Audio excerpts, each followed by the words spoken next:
Beautiful Saturday afternoon for football today. The Wyomissing Spartans against the Plymouth Whitemarsh Colonials, the first ever meeting between these two schools. Very exciting and sort of a last-second addition to the schedule. Hi, everyone. Alongside Chris Markowitz, I'm Bob Rotrek. So glad you could join us today. This is the season opener for Plymouth Whitemarsh, which puts them, I think, at a disadvantage. Just a couple weeks ago, they didn't even know they were going to have a season or not. A lot of schools kind of went through that, but their season was canceled and then reinstated through a vote of the school board. The kids were awfully excited. A team that went 9-2 last year and was towards the top of the Suburban 1 League. Wyomissing is the AAA powerhouse. They are very good in District 3, and they won big last week over Fleetwood, 49-9. They won their first game 45-0 over Hamburg, so they have been dominating. I don't think that will be the case today for head coach Bob Wolfram in his 34th season. Chris, I think we're in store for a very good football game today between two very good teams. I would agree with you there, Bob. It's going to be interesting to see what PW comes out with, though. Coming off a great season at 9-2, second into the Suburban League last year, but they lost a lot of seniors. This is a younger team, a lot less experience, and to your point, no preseason. This is their first game, so we'll see how that affects them early on in the ball game.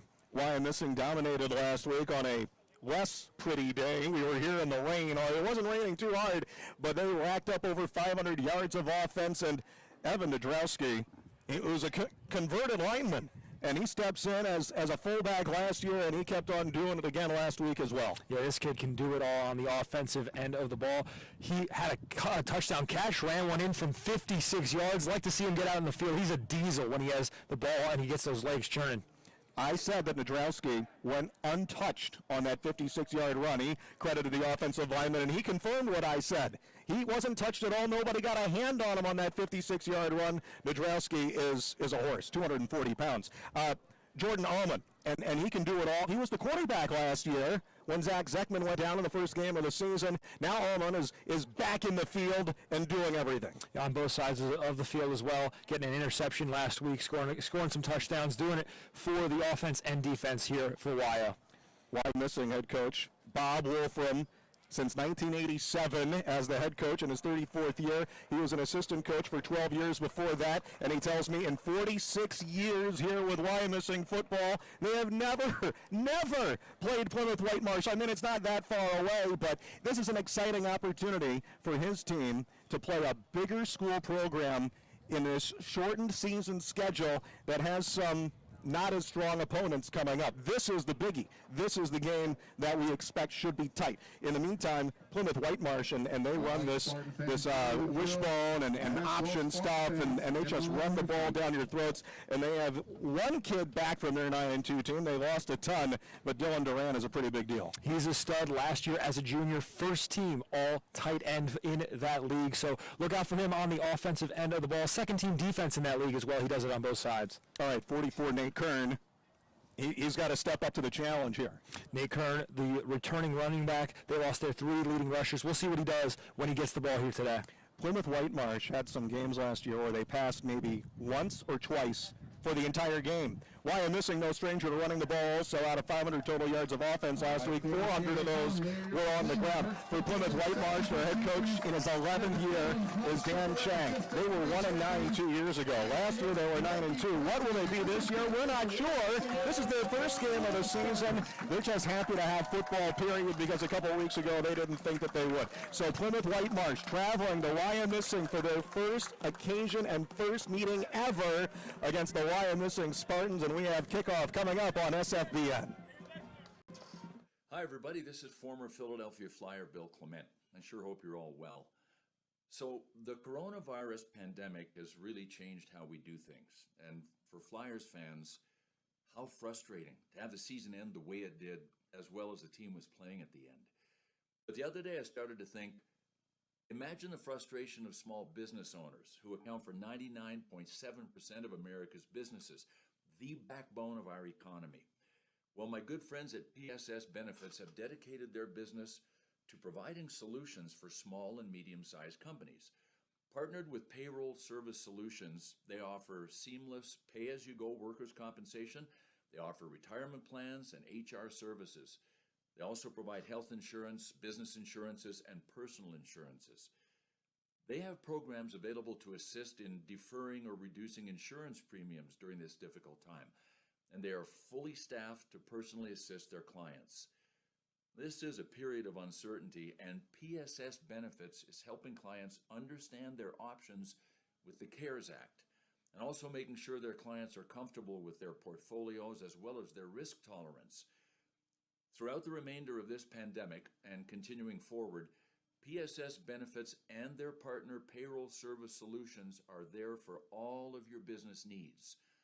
So call my friends at PSS Benefits. They're there to help. Hi, I'm Tommy Green, former pitcher for the Philadelphia Phillies. When I was in high school, it was very important to me to show scouts what I could do. My friends at Payroll Service Solutions are huge supporters of high school sports and the Sports Fan Base Network. If you're a small to medium-sized business in need of a payroll company, contact Payroll Service Solutions. Not only will they take care of you, they will continue to support the community. For more information, contact Payroll Service Solutions at 215-624-0922 or 866-PAY-EASY. Hi, I'm Marty Bystrom, former pitcher for the Philadelphia Phillies. In my experience in Major League Baseball, I know how important it is for high school athletes to gain exposure.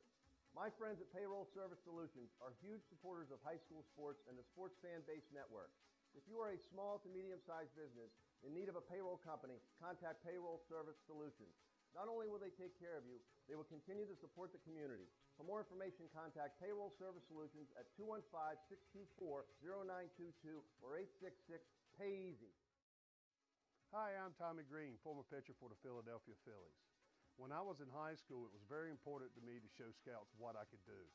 My friends at Payroll Service Solutions are huge supporters of high school sports and the Sports Fan Base Network.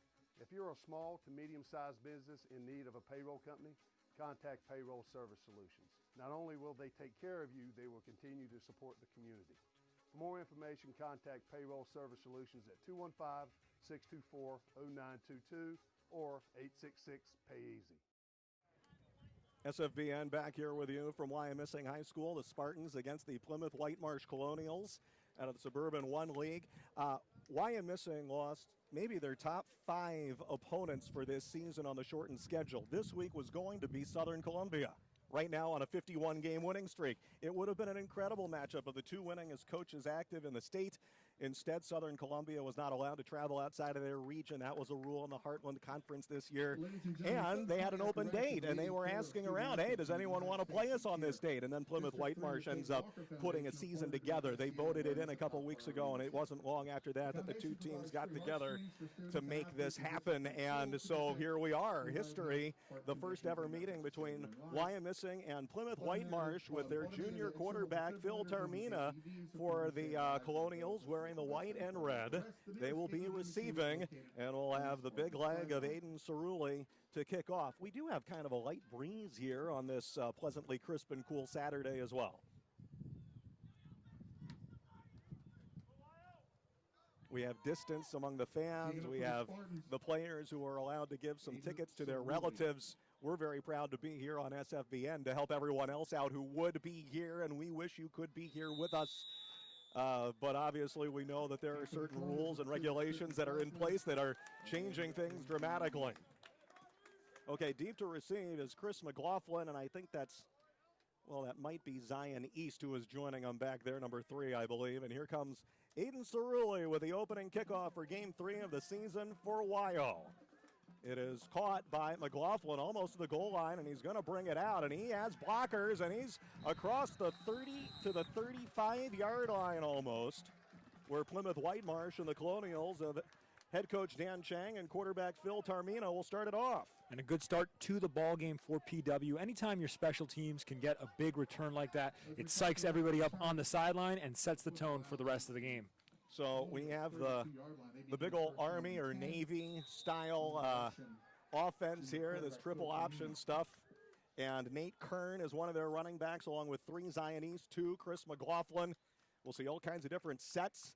This is a team that maybe will pass the ball once or twice a game. At least that was their MO last year. It's a new season, so maybe they'll air it out more. It certainly doesn't seem very likely, though. And so a short shotgun for Taormina. Hands it off there to Nate Kern, and a nice little pickup of 5 yards or so to begin the game. The defensive linemen here for Wyomissing include defensive tackle Isaiah Fernandez, had that blocked field goal in the first game of the season against Hamburg. Julian DeMeo, the nose guard, and on the other defensive tackle is Stephen Alexi. You have Evan Nadrowski as one of the inside linebackers. Darren Brunner is number 11. He is an outside linebacker, as well as Jack Feitner, number 55, who must have had 10 tackles or more last week. And there's a pretty good pickup there for another 2 or 3 yards. I mean, this is what it's going to be, Chris. It's going to be pound the football up the middle here. Well, they're spreading it out a little bit now. So 3rd and 4. And here's a little end around, the pitch to McLaughlin, and I don't think he got to the first down. He's tripped up there, and a good tackle. That's Zach Zeckman, the quarterback, who came around and made a good tackle there. Yeah, great play in the gap by Zeckman. It was a pitch to the left. When we talked to Coach Wolfram, he said they got to close the gaps today against PW. It looks like they're going for it. Yeah, that's impressive. They're going for it on 4th and 2. First possession of the season for Plymouth Whitemarsh. In motion there is Zion East, and then he stops and stutters and starts over. I see Dan Chang, their head coach there, giving all kinds of signals over there. I don't think they're trying to draw him off sides. I think this is legit. The quarterback, Phil Taormina, but it's a long count. And now in motion goes East, and a handoff, tripped up at the line of scrimmage is Nate Kern, and he's not going to get there. Good penetration in the trenches for Wyo. Darren Brunner with a free break to the ball carrier, takes him down. A huge stop for Wyo on PW's opening drive, and they have the football. Excuse me, they gave him the first down. It looked short initially. No. This is oh wow. This is turnover on downs. And here comes Zach Zeckman. Yeah, I get it. Yeah, it happens. Here comes Wyo to start it off with Zach Zeckman, and behind him is Evan Nadrowski in the backfield. Little rotation there to set things up here in this wing T style formation with a couple tight ends is what it practically looks like. And the handoff is not going to get anywhere at all for Amory Thompson. That's his 10th rush of the season. He's averaging 8 yards per carry, but he got nowhere here against a Plymouth Whitemarsh team that's bigger than the previous opponents. They're not going to be pushed around. And the advantage PW's defense has coming into this game is there's a week of game film last week that we covered. So they have some plays that they've seen Wyo run. They're a little bit more familiar than perhaps Wyo is with how PW wants to approach this game offensively. 510 yards of offense for Wyo last week against Fleetwood. I don't think it's going to be that easy this week. Here comes Alman. Oh, he's got a big hole on some blockers. Turns the corner and a gain of 15 or more. Out of bounds to the far boundary. He goes to the far side of the field and uses his speed. Does Jordan Alman, who had 2 receiving touchdowns last week, but also had a few rushes as well. And man, can the kid play. Going east to west there. Perfectly set up. He had a huge hole down the left side and took it up the sideline for a big gain. And I beg you, I said 2 touchdown catches, 2 touchdown runs, 1 touchdown run for 32, 1 touchdown catch for 7. Kind of in the corner there, that was nice. Is this Nadrowski is just dragging bodies along with him? They can't bring him down. And there's Nadrowski for a gain of 12. And another first down for Wyomissing. So on the play before, they bounce it outside. Here they go right up the gut. That's where this formation, it makes it so difficult for opponents to read because there's so many directions you could go with just a handoff or a reverse. Third play of the drive that started at the 40 when PW did not get it on a 4th down try on 4th and 3. Zeckman under center, man in motion, handoff Nadrowski. He's got a little block there off of left tackle, and he's going to plow his way forward and kind of dive his way up there for another gain of maybe 7 or so. So, yeah, Nadrowski, number 44, he began the season as a lineman. He was pressed into duty as a fullback after Zach Zeckman's injury, and then Alman rotates over to play quarterback, and Nadrowski was terrific. And here he was a Section 2 linebacker of the year, but he just keeps on plowing forward when they hand him the ball. All right, 2nd and 2. That was a gain of 8. And they're down to the 6-yard line as well, so they could get a first down. Here's Nadrowski. He's going to take it all the way in. And yes, touchdown, Evan Nadrowski. This on a 4-play drive. Just give it to Nadrowski. Keep on plowing forward. And Wyomissing draws first blood against Plymouth Whitemarsh. Perfectly done by Wyo's offense. The first play of the drive went for a loss. Didn't stifle them at all, and you convert after your defense gets a turnover on downs. Big statement early on against a tough opponent. Evan Nadrowski, his 2nd touchdown of the year rushing. Had a couple of interceptions last year, had good numbers. Now here they are going for 2. Was that a botched snap, and then they catch up to Zekman and slam them down, so the conversion is no good. I mean, Cerule's out there, so I took my eye off the play, so I don't know if that was an intended fake or what. It looked like a design play there, but PW was quick to get into the backfield, had 3 defensive players there by the time that the ball carrier Zekman was rolling out to his right, so not much of an opportunity to convert there. Well sniffed out by TW. They were not shocked by the attempt. It was a little interesting that they would do that, and Aiden Cerulli, who was, the all-league kicker last year and one of the best kickers in the state, so it's not like their extra points aren't, almost gimmies. With Cerulli, they practically are, but they wanted to try to sneak one in and carry some momentum, but instead it's no good on the conversion, and so it is 6-0 Wyo with 8:38 to go here in the first quarter. Well, we're just happy to be playing football. I mean, there have been cancellations still, and Twin Valley canceled their game with Fleetwood. I mean, we're talking about teams that are either coming up for a while or they just played. Fleetwood ended up playing East Pennsboro yesterday, and you had Hamburg canceled last week with Halifax, and Wyo played Hamburg a couple weeks ago. On the road, they had maybe 30 people in the stands. It's crazy. Every single week, you don't know if the game's actually going to go through or not, whether you have something with your team or with the opponents, and you're just keeping your fingers crossed, hoping you get to play ball. Yeah, 2020, the year of surprises. And to your point from the opening, first time these two teams have matched up, you kind of owe it to all those cancellations, the reason these two teams squaring off here today. All right, here's Chris McLaughlin and Zion East, who will be deep to return again for the Plymouth Whitemarsh Colonials. 9-2 last year, and they made it to districts for the first time in 4 years. The ball bounces around on Zion East, goes into the end zone. He'll call that as a touchback, and PW will start here from their own 20-yard line.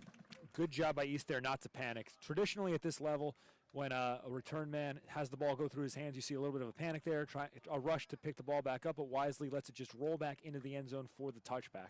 This was a team that was very good in the early 2010s, and 3 years in a row, Suburban won league champs and D1 playoffs. They went to the playoffs again in 2015, after they had gone in 2011, 2012, 2013. Here's that triple option offense, a flex bone, I guess you might call it.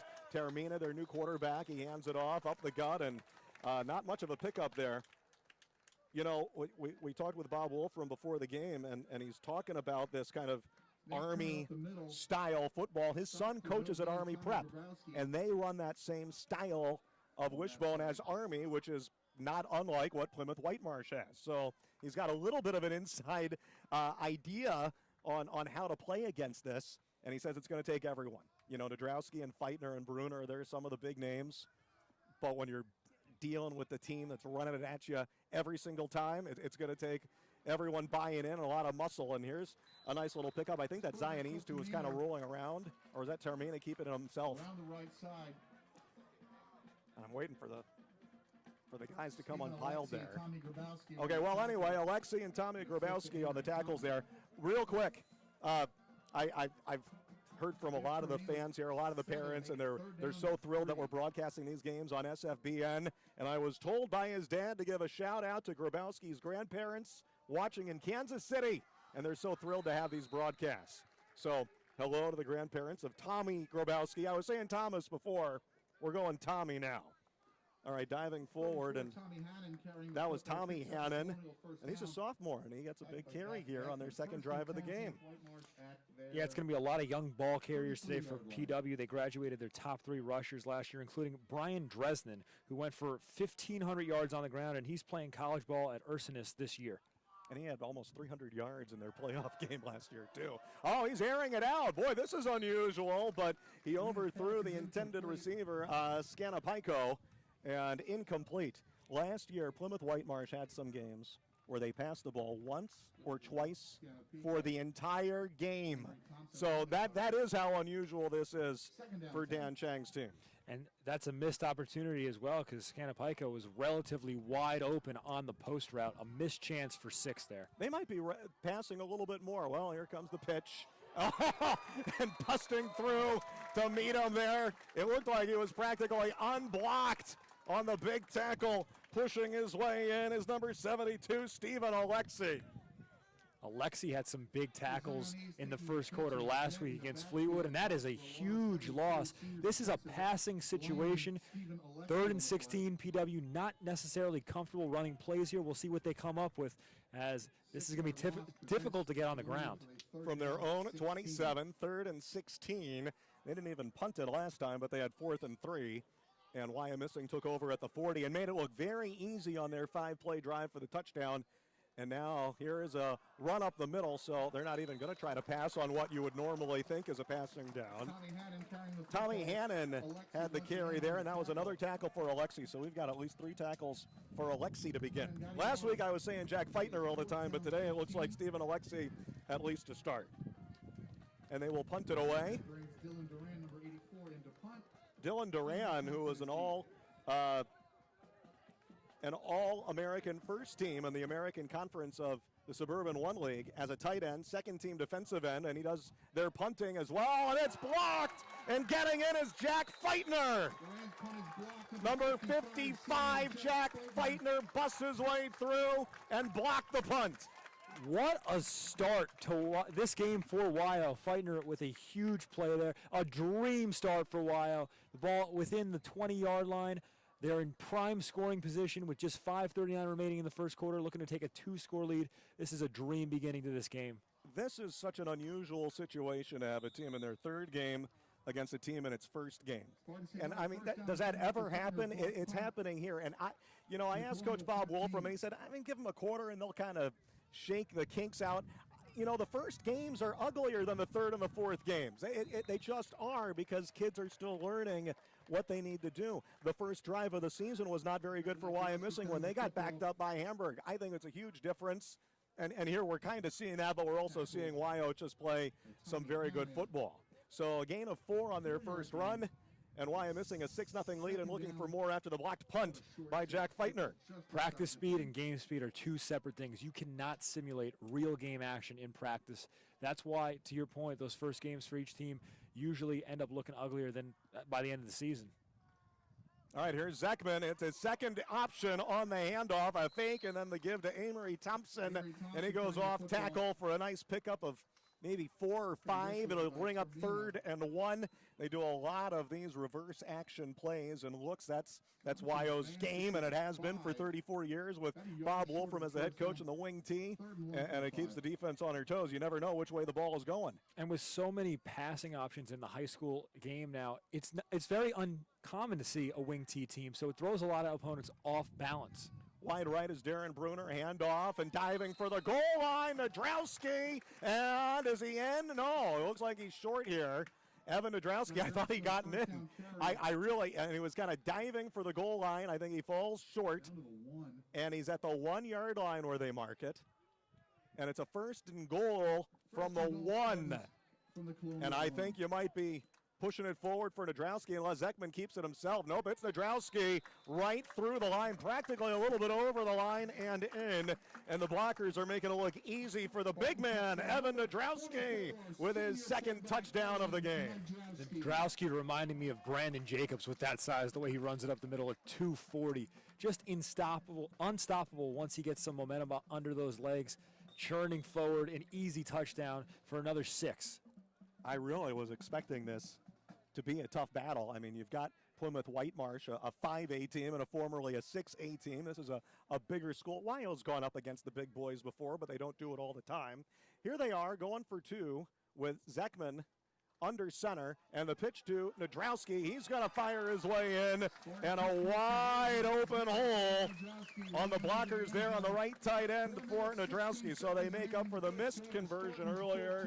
Nadrowski in for 2, and it's 14-0 Wyo. And PW is in for a long day if they can't find a way to put the cap on the bottle. That is Nadrowski. He's running all over the place early on in this ball game.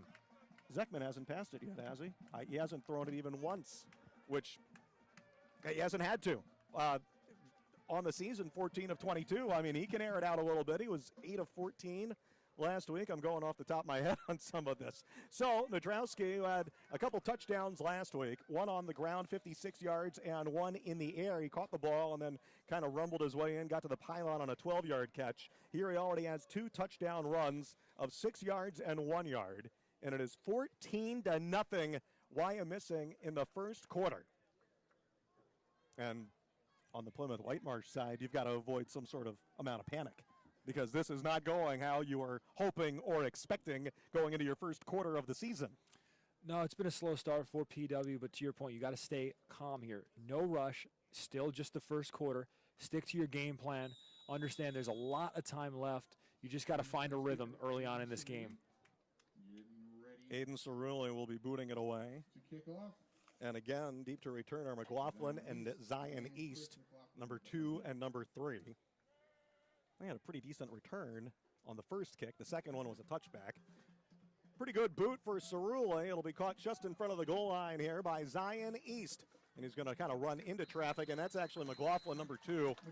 Dives his way across the 20-yard line, and for the third time in the game, the Plymouth Whitemarsh Colonials will take over the football. Assist to senior Elijah Smith.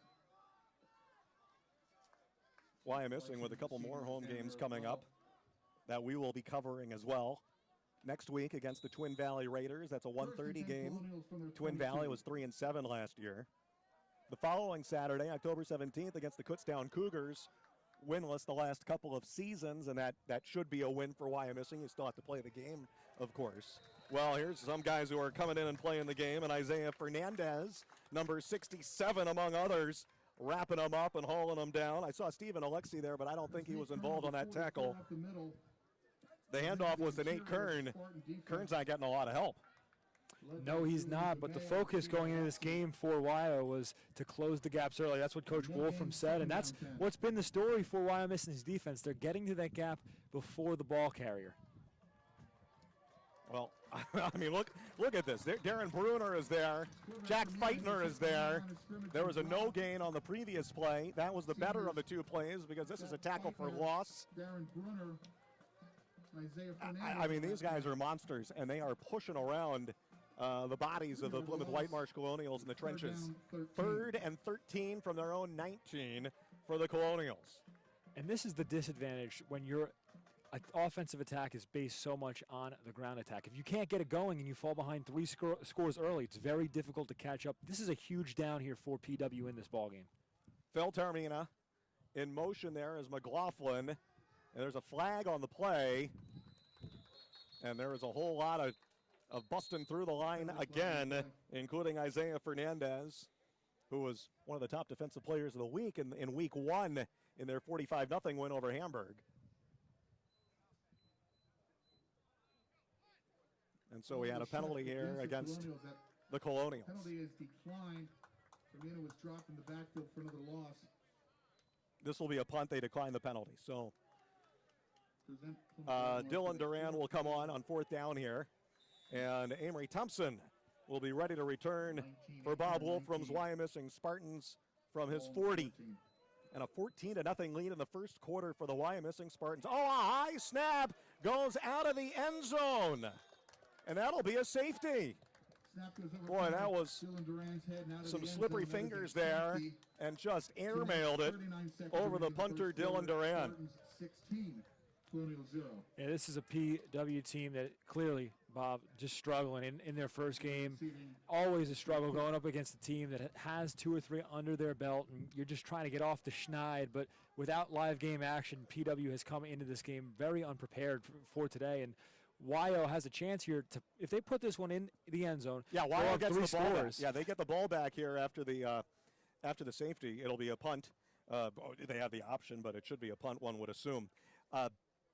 I was just surfing around on Twitter yesterday, and one of the accounts that reports on a whole ton of games had it as 8 safeties all around Pennsylvania in high school football, and that was just in the first hour or so. He was keeping track. We got another safety this weekend in high school football. What are the odds of that? And so Wyo is up 16-0 here.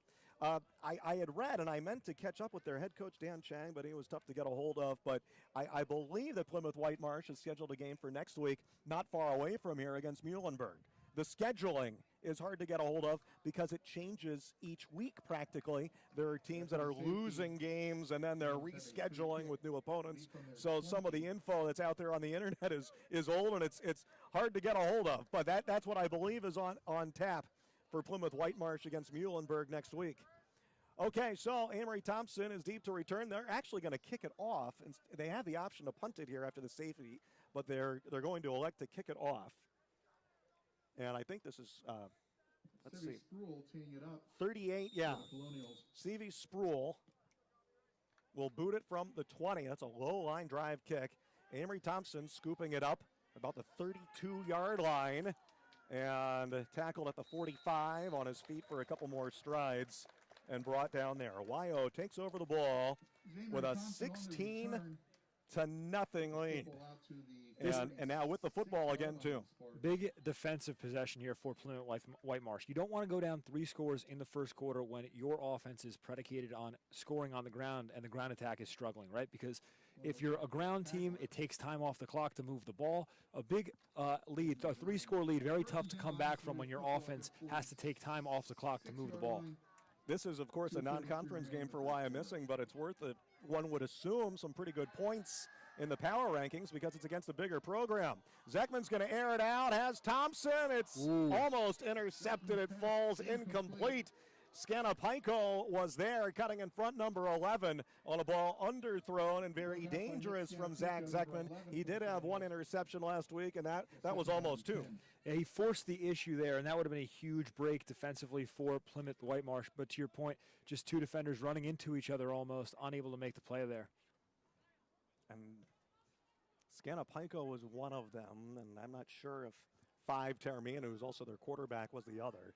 So, trying to catch them on their heels because, Plymouth Whitemarsh has to be concerned because they have not been able to stop the run on 2 previous drives. Thompson is in motion, but the handoff goes to Jordan Allman, and he's turning the corner around left end and still on his feet and kind of dodging away and sprinting his way up the far sideline for a gain of 20. There's a flag that was downfield, so maybe an illegal block on that run. It's in the backfield of Plymouth Whitemarsh. So we've got to see here. And I think they're marking it off against Wyomissing. And Allman had some big plays last week, and we were saying his name an awful lot. Yeah, he was about to signal a hold, and then he kind of flinched and took it back. And, yes, that is a hold that will go against Wyomissing. And it's from the spot of the foul, which is partway into the Plymouth Whitemarsh backfield. So it's not as bad as it would have been since it was a big pickup for Allman. 2nd and 13 for Wyomissing after the mark-off, wiping out what would have been a gain of 20 for Allman. 2nd down. And it's a shame, too. Allman's so good with the ball in his hands. Made a couple nice cuts down the sideline to add yardage on that carry. Nadrowski is getting a breather on the sideline on this drive, by the way. And here's a handoff up the middle. And diving his way forward. That's John Huber, who had 3 carries for 12 yards previously last week. He's a senior at 5'11", and, getting some reps while they give Nadrowski a deserved little breather. He plays on both sides of the ball, of course. So he didn't get anywhere on that run to John Huber, number 7. So it is 3rd and 12 from their own 44 for Wyomissing, with the Spartans leading the Colonials 16-0. A minute and a half to go in the first quarter. Fake handoff, play action. Zekman looking. He had Thompson. He doesn't want to throw behind the line of scrimmage. And now he flipped it forward, and he caught a man forward there for the catch, and then maybe a late hit on the play. Okay, that's Grabowski, 22, caught it, yeah. Number 22, Tommy Grabowski catches, and then the flag was after he was down, so I wonder if it's an unnecessary roughing, and if it is, it could give him a first down. Dead ball after the play on sportsmanlike conduct. Number 36 on the defense. 15-yard penalty, first down. Boy, that's a killer, and boy, is it cool that we now have the ref mic'd up. Thanks, Steve. Yeah, you got it set up here. Terrific that we get to hear the penalty. That it would have been 4th and 8 a punt, and instead that's a first down for YO on, an undisciplined penalty. Yeah, Danny Hannon getting called for it there. And to your point, undisciplined is exactly what that is. You're going to force a stop for the first time defensively, get the ball back for your offense who's struggling but has a chance, to get it back in the first quarter. That's a big penalty, inexcusable there. All right, Allman is set at the right slot. Backfield is Grabowski behind Zekman. And now flags come after the fake reverse to Jason Gartner, who was in rotation. Everyone's moving in different directions here on this wing T offense. False start penalty against Wyomissing area will cost them 5. False start. Yeah, that happens when you send all these guys in motion, right? Somebody can jump early. That's where it takes the practice and the reps to get everybody on the same page and avoid that. And frankly, I'm surprised it doesn't happen more often. But Bob Wolfram kind of knows what he's doing here in his 315 wins over 34 years coaching his boys. All right, Zekman's going to roll right. Looking for a receiver, has Allman, and he dropped it. The pass was a little behind him, but I think Allman's going to probably be the first one to tell you that's one I should have had, even though the pass was a little bit off. Yeah, shame too, because if he squeezes that one in, had some room, nothing but green turf up in front of him, could have gone for potentially a big gain up the right sideline. 2nd and 15 from the PW 39. 9-2 last year. 2 districts for the first time since 2015 after a 1-9 season the year before, but they lost not everybody, but they lost a lot. And so I don't know if they know what they have this year. They had so many juniors who didn't get the reps. They felt like they had a lot of talent there, but they weren't able to get into the lineup that much. All right, here's a handoff. Grabowski breaks a tackle, busts his way forward for a gain of 10. Tripped up there in the backfield by Phil Tarmina. And if Tarmina doesn't get him, then Grabowski might have gone all the way to the house, or at least it would have been close. It looked like he was going to be stuffed at the line of scrimmage. He had a block, and he was able to kind of wiggle his way free. Yeah, big run there by Grabowski, and that helps out YO because it gives them some balance and depth to this ground attack if you have a second ball carrier who could take it up the middle for yards. This is going to be the end of the first quarter. And Wyomissing driving, but they have a 3rd and 6 that's coming up when we return. The Wyomissing Spartans lead the Plymouth Whitemarsh Colonials 16-0 after 12 minutes on SFBN. Hi, I'm Marty Bystrom, former pitcher for the Philadelphia Phillies. In my experience in Major League Baseball, I know how important it is for high school athletes to gain exposure. My friends at Payroll Service Solutions are huge supporters of high school sports and the Sports Fan Base Network. If you are a small to medium-sized business in need of a payroll company, contact Payroll Service Solutions. Not only will they take care of you, they will continue to support the community. For more information, contact Payroll Service Solutions at 215-624-0922 or 866-PAY-EASY. Hi, I'm Tommy Green, former pitcher for the Philadelphia Phillies. When I was in high school, it was very important to me to show scouts what I could do. My friends at Payroll Service Solutions are huge supporters of high school sports and the Sports Fan Base Network. If you're a small to medium-sized business in need of a payroll company, contact Payroll Service Solutions. Not only will they take care of you, they will continue to support the community. For more information, contact Payroll Service Solutions at 215-624-0922 or 866. Wyomissing up 16-0. Their first game they won 45-0. Second game 49-9. So a total of 94-9 coming in. They're at 110-9 right now in 2 games and a quarter. Zekman under center. This is 3rd and 6 from the 30. He's going to air it out, and he has a receiver. A little contact there. Yeah, there's the flag. The pass is incomplete, but Darren Bruner, their top receiver, was contacted by Zion East. He might have caught that ball if East hadn't kind of shoved or knocked him there. Would have been a heck of an over-the-shoulder fingertip catch for Bruner, but that's one that he absolutely can make. And so it'll be first down on the pass interference. Number 3 on the defense. 15-yard penalty from the previous spot. First down. Bruner was terrific last week, and they saw it, so they're overly concerned about him, of course. Yeah, on that play, went for the ball with just one hand, but it's because the shove from behind kept his left hand down by his side. Otherwise, to your point, he hauls that one in. I think Bruner had a good chance of making that catch. It's a tough catch, but he made a couple of doozies last week, some really good ones. All right, Amory Thompson is into the game here. 1st and 10 from the Plymouth Whitemarsh 15-yard line.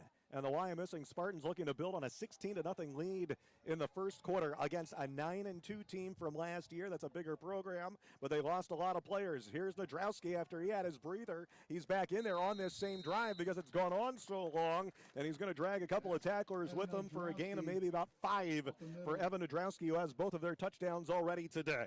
First hit he took was right near the line of scrimmage, but he kept churning. That's those extra yards you get when you're a big fella and you keep grinding for every inch. He's terrific there as the fullback, but I think his future might be as a linebacker at 240 pounds, but who knows. But second team 3A All-State with 62 tackles last year and a couple interceptions as well. So he's really good on the defensive side of the ball. He's going to have some collegiate options. Here's Nadrowski, and he's going to get smacked in behind the line of scrimmage. He wanted to turn the corner. He had some breakaway speed last week on that 55-yard touchdown rumble, but not this time. Couldn't get away from him, and they bring him down for a loss. Yeah, that time ran into the wrong player. That's Dylan Duran, the reigning second-team defensive end from the Suburban One American Conference. The stud that we had outlined coming into this matchup for PW makes a big play. Yeah, and he's the first-team tight end on the offensive side of the ball as well. So he's one of their top returning players for a team that lost a lot. But number 84, Dylan Duran, made a big play on Nadrowski, two of their best players. Amory Thompson, and he's trying to get past Luke Joseph, number 53, kind of had him by the ankles there. And he didn't get to the first down. He got kind of close. This is an interesting decision because it's 4th and 2, maybe even 4th and a long one. They have the top kicker in the league, but they've gone for 2 a couple of times. I think they're going for it here on 4th down as well instead of letting Aiden Cerulli try for a field goal. So, yeah, they'll go for it. 4th and 2 from the 7. Nadrowski pushes into the line, and this is going to be very close. It'll be very interesting to see where they mark the ball. Looks like they stopped them short. They have already given the ball to Plymouth Whitemarsh. And Zach Zeckman is saying, hang on a minute here. Boy, that was a really fast signal. Can we even have a look at the chains? But that official who came in from the line judge, he knew right away. I like the call. I like the decision. Your ground attack has been relatively dominant all game long. Some conversation here, but it looks like it's going to result in a turnover. I think that's one you live with there, Bobby. Already up 16, have a chance to make it a 3-touchdown lead. You're deep in the opponent's territory, and they haven't really gotten much going. You trust your defense. I like the call regardless of the outcome. PW is figuring it out a little bit. They're clogging it up now and actually preventing Nadrowski from getting those big 10, 15-yard runs every time he touches the ball. Here's Taramina under center. Do we have a flag? Yeah, we might have had an illegal motion there. That flag came in the backfield of the Colonials. Second down. Illegal shift on the offense. That 5-yard penalty is declined. Second down. Well, there's a good point there. They declined it because they got it into the backfield and tackled him for loss anyway. So instead of first and it'd be half the distance to the goal line, it wouldn't even be 5 because they're at the 7. So instead of 1st and 13, you take 2nd and 11. And so they had the illegal shift, and it didn't matter anyway. 16-0 YO with under 10 minutes to go in the second quarter. And here's Taramina, and the pitch there to Zion East, going to the far side of the field. A lot of acreage out there, but a bunch of guys catching up to him. I see Jack Miller, number 21, over there, among others, on the tackle. And this is exactly why you go for it if you're YO a couple plays ago, because PW had a high snap on a punt earlier in this game, which resulted in a safety. So they're putting them in a similar spot here, 3rd and 11, to potentially cause a similar play. And there's a player who's down on the field as well. That's Zion East, the guy who was tackled. Slow to get up, and looks like he's all right. Are they calling timeout on the field here? I mean, I thought we maybe had an injury timeout. Yeah, it looks like it's an injury timeout. We don't have official signal, but I think he looked a little bit more banged up on the play than he was. Yeah. Fortunately, made it to the sideline under his own power. Runner's tackle of East. A football family chronicling the history of the West Reading, Wyomissing, and Wyomissing area football programs from their inception in 1944 to last year's thrilling District 3A championship victory, including a 2012 state title that's talked about as well. It's a comprehensive story, 248 full-color pages, including many newly published images and personal stories. Orders can be placed now. You'll get it hopefully by, in a couple of months or so or less, I think this is a terrific retrospective on the history of Wyomissing area Spartans football. You see the website there, the bit.ly link, or you can call 1-800-600-9107. Also available on the wyofootball.com website. They have a link that you can go to get a football family, the history of West Reading, Wyomissing, and Wyomissing area Spartans football.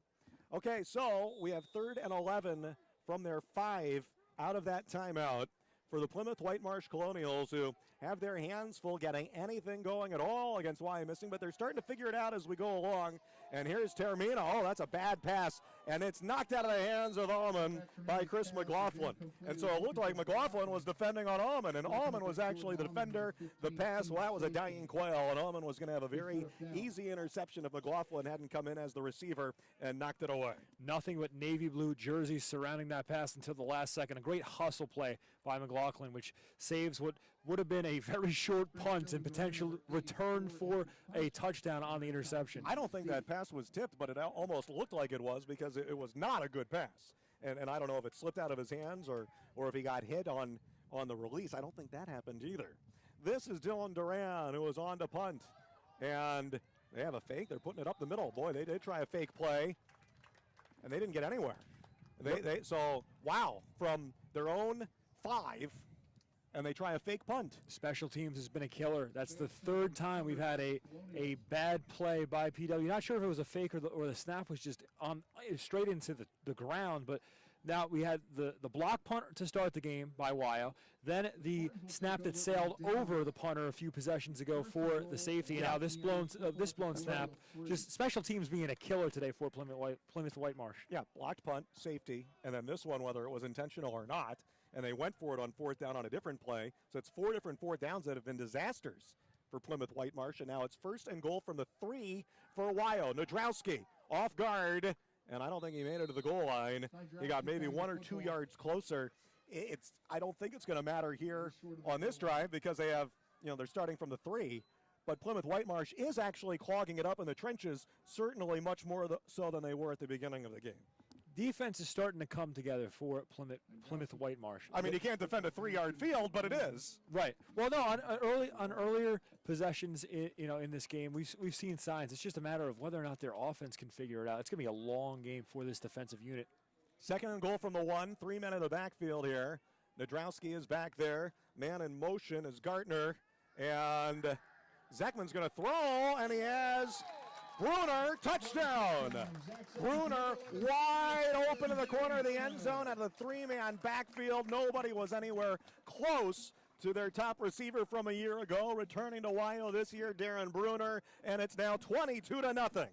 Brilliant play design there by the offense. You fake a handoff right up the middle, go to the play action, get Bruner wide open because you're such a threat to run the ball up the middle. That's what you've been doing all day long. A 22-0 lead. This is getting ugly fast here at Wyomissing.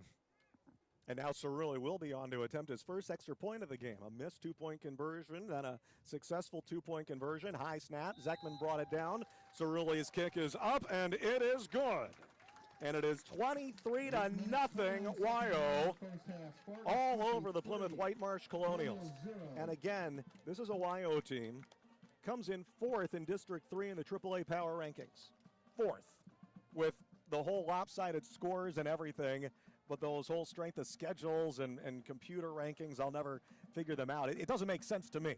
Middletown was ahead of them in 2nd, and they lost yesterday, so they're going to drop in the updated power rankings that come out on Monday or Tuesday or whenever they do. And so this is a big opportunity for Wyomissing, and all they can do is beat the schedule that they have. And aside from Plymouth Whitemarsh, it's not a terribly strong schedule when you look at Kutztown and Twin Valley. Now, Schuylkill might be a little bit better, but it's not a lot of opportunities to pick up points. You almost have to run the table just to qualify for districts because only 4 teams are going to go. Well, talking to Coach Wolf from before the game, he told us, look, you can look ahead all you want. You can't win every game unless you win this game. So the focus for them today is to win this game, and throughout the season, it's just the opponent you're playing. You worry about what the computer and the metrics about you say at the end of the year, but all you can do, all you can control is the opponent in front of you on any given Friday or Saturday. 94 points is 2nd top offense in District 3 for for all size schools. Central York was at 106 coming in before all the games yesterday, but this is 23 more points now. And here's a little pooch kick. They're going to pick it up on an onside kick. Wow. Wow is right. Timothy Fleischhood got in there on a strategic pooch kick. Cerulli had a couple of those last year as well. Kind of his specialty, if you will, among other specialties. He's terrific. He has a bright future as a collegiate kicker wherever he ends up going as a kicker or a punter, and he hasn't been able to punt the ball yet. And now that pooch kick, he just lobbed it over a couple of the up man, and Wyo gets it at the 30-yard line, looking to build on a 23-0 lead. He took out the sand wedge on that one and just laid it up perfectly. That was a dime by Cerulli. It was tipped around. Fleischhood got there too, but a couple other guys were kind of blocking men in front of him there. Very impressive. They take over again. Your offense is getting tired because you have the ball so much. Here is Zekman. Play action after the fake handoff. He's in trouble. He gets rid of it. It is caught complete, and that's going to go for a first down. Jack Zekman's pass is complete. Trying to see, is that Aiden? Yeah, Mark, Aiden Mack, excuse me. Yeah, there we go. Yeah, we haven't said his name a whole lot. So Aiden Mack is a junior, 6'4" tall tight end on the play action after the fake handoff in the backfield to Allman. That's a nice play by Zekman because he's under pressure, and they've got their guy who was chasing after him, and I thought was going to catch him. Zekman not only gets rid of it, I thought he's just throwing it away. He actually had a receiver downfield for a gain of 15 or more and a first down. 1st and 10 from the 15 after the recovered onside kick with a 23-0 lead, and looking to kind of pour some more salt in an already wounded team here. And now another flag comes, I think. Yeah. Timeout Spartans. Oh, timeout. Okay. Good enough. So Wyomissing calls timeout here. I'm a little surprised that Bob Wolfram tried that. I don't know when I would expect them to try it, but maybe because it wouldn't be expected, that's the time to try it. Look, Plymouth Whitemarsh could put together a little bit of a comeback here. It's not locked in at a 23-0 game. So I don't think that there's any bad blood here from Dan Chang's side. Wyomissing wants to make sure that they win this game, and they've got a chance to win it right now, and so they're trying to. Yeah, 30-point lead going into the half would be tough. I mean, it's 7:53 remaining in the second quarter. This has been an explosion by Wyomissing, and to your point, a lot of ball game left for both these teams, but Plymouth Whitemarsh really struggling on the offensive end to get anything going. With a ground attack being their main focus offensively, it's going to be tough to dig back into this deficit. Scoring differential for Wyo this year is at 42.5 points per game. They already lead here in the first half, 23-0, over a team that we expected to be a bit better than what we saw in Hamburg, a 45-0 win, or Fleetwood, a 49-9 win. But this is not that unlike the first couple of games for Wyo, and in fact, maybe even a little bit better, because the first couple of games they gave up big drives to begin. Here is Zekman out of the timeout. Handoff, that's not Nadrowski. So who was that busting up the middle there for a gain of a couple? Nadrowski was out there blocking. That looked like Amory Thompson. Okay, so Thompson with a gain of maybe 2. It'll be 2nd and 8 now. Wyo also led Berks offense last year as well for all of Berks County at 38.6 points per game. I mean, they're just sort of picking up where they left off, even when you lose some of your top players from a team that was 12-1 a year ago. You have so many pieces returning. The offensive line is so good. This is said to be, and here's Zekman rolling left and looking, doesn't have a receiver, and now he's going to get wrapped up and tackled for loss. Chasing him down is Aiden O'Brien, who is a sophomore linebacker and also one of their backup quarterbacks. This is a team that is supposed to be the best team that Wyo has had since the one that won the state championship in 2012. And Coach Wolfram knows it. These kids know it. They got to stay focused on one game at a time, but very clearly they wanted this season to happen because they've got a chance to get all the way to Hershey this year. Absolutely. And they're playing early on in this year like they mean it. Clearly put in the time in the offseason, in the COVID 2020 year, to be prepared for this fall campaign. It's showing here today. Here comes a handoff to John Huber. Kind of darts one way and then the other. Dives his way forward for a couple yards. The biggest problem that Wyo is facing right now is that nobody's challenging them. I mean, and you're going to have some higher pressure games down the road, and Wyo is absent of those so far, and whether they even have that. I mean, that's sort of a good problem to have. We're so much better than our opponents. I think they were kind of hoping that maybe Plymouth Whitemarsh could step up to the table and give them a really good game here, but it just hasn't happened because Wyomissing is running them off the field. That's a good point, Bob. Iron sharpens iron, and you want that challenge before the season's over. This is Huber in on a 4th down conversion, and he scores on 4th and 3 from the 6. John Huber, a 6-yard touchdown run. It is 29-0 Wyomissing with 5:50 to go in the second quarter. This drive coming after the recovered onside kick. I'll tell you what, I know it's nice weather today. It was raining here last week, and when it rains, it pours. So more metaphorical than literal here today. But Wyo being an absolute monster on the ground here today, doing it as a unit. Cerule's kick is up and good. And Aiden Cerule is a very good kicker. He's a good punter as well. He's actually, and I saw this on Twitter, he's actually posted some videos of himself punting. He hasn't had the chance to punt in any of the games, so if he wants to impress some coaches and the recruiters, he's got to show them what he's got and what he can do, and that he can bang it 60 or 70 yards in the air, because he doesn't get to do it in the game because his team is that good. 30-0 Wyomissing in the first half. Incredible. And I'll tell you what, I know we haven't had a chance to see him punt this year, but that onside kick, it wasn't even really an onside kick. That just goes to show the accuracy to put a ball in a spot like that. It's just a small sample of what this kid could do with the leg. The total now in almost 10 quarters of football is 124-9. Wyomissing gave up a touchdown late in the game in the 4th quarter last week against Fleetwood when they were in mercy rule time and the reserves had gone in. And Fleetwood actually kept their starting quarterback and starting receiver, the Maddox brothers, out there. And so Owen Maddox and Tanner Maddox. Really attempting. And they needed to get a touchdown because Fleetwood needed to get some confidence going out of that game. That's the only touchdown that they've given up. Otherwise, it would be 124-3, I guess. Wow. 30-0 in the first half, and here's Cerule. He's not going to try that little flip pooch kick. It'll be picked up by Zion East, I think this is. Yes, number 3 across the 30, and out of the 35, he'll be tackled by number 1, Timothy Fleischhood, and Amory Thompson was in there on the coverage as well. Zion East showing something on the return, though, getting it all the way up to the 36, and that was a tough return. That ball took a couple rough hops.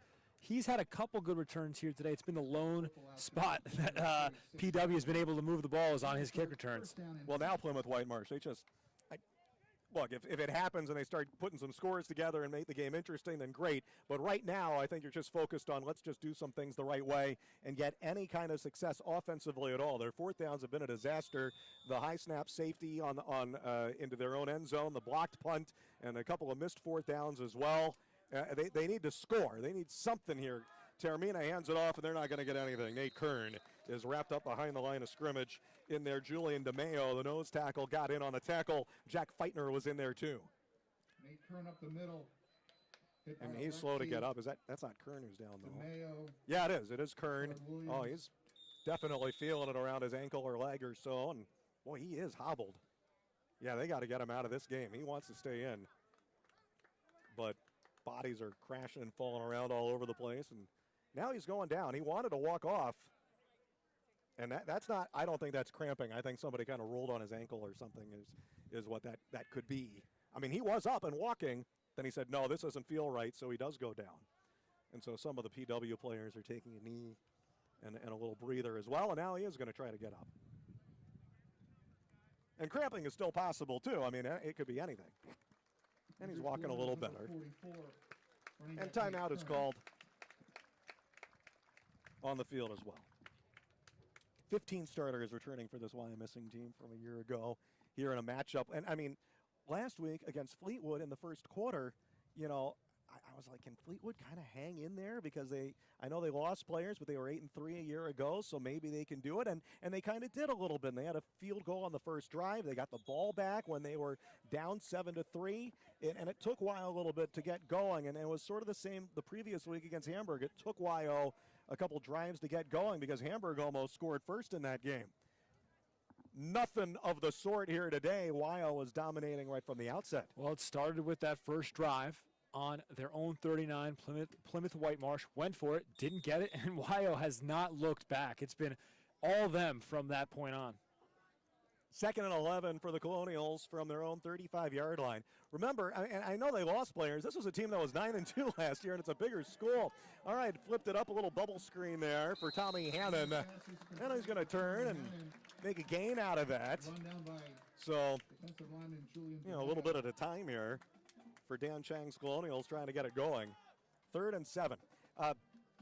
Bob Wolfram is the guy to go to because not all the schedules are available, but this is the first ever meeting between Wyomissing and Plymouth Whitemarsh, who are not that far apart. They're not located that far apart. I don't know if they'll have another meeting anytime soon. The Plymouth Whitemarsh Colonials will say thanks, but no thanks. Yes, we could schedule a return visit at our place. I don't know if we want to go there. It has not been going well for their first ever visit to just west of Reading, PA. Real short shotgun here. And a handoff to Tommy Hannon goes off left tackle and dives across the 45 for a first down. Yeah, and if you're Plymouth Whitemarsh here, you want to have a sustained drive just to give your defense a chance to rest and recover. This has been a long day. Now, some of them play on both sides of the ball, too, although, you use some of your depth in there. But, yes, some of the guys that have been out there for a long time could certainly use a little bit of a breather. Chris McLaughlin is going to go to the right slot and set wide right as Dylan Duran, who was all league last year as a tight end and second team on defense as a defensive end. And they'll punch it up the middle. Alexi with the tackle there. That carry was 34 Tommy Hannon again, who was in for Nate Kern. Now let's see here.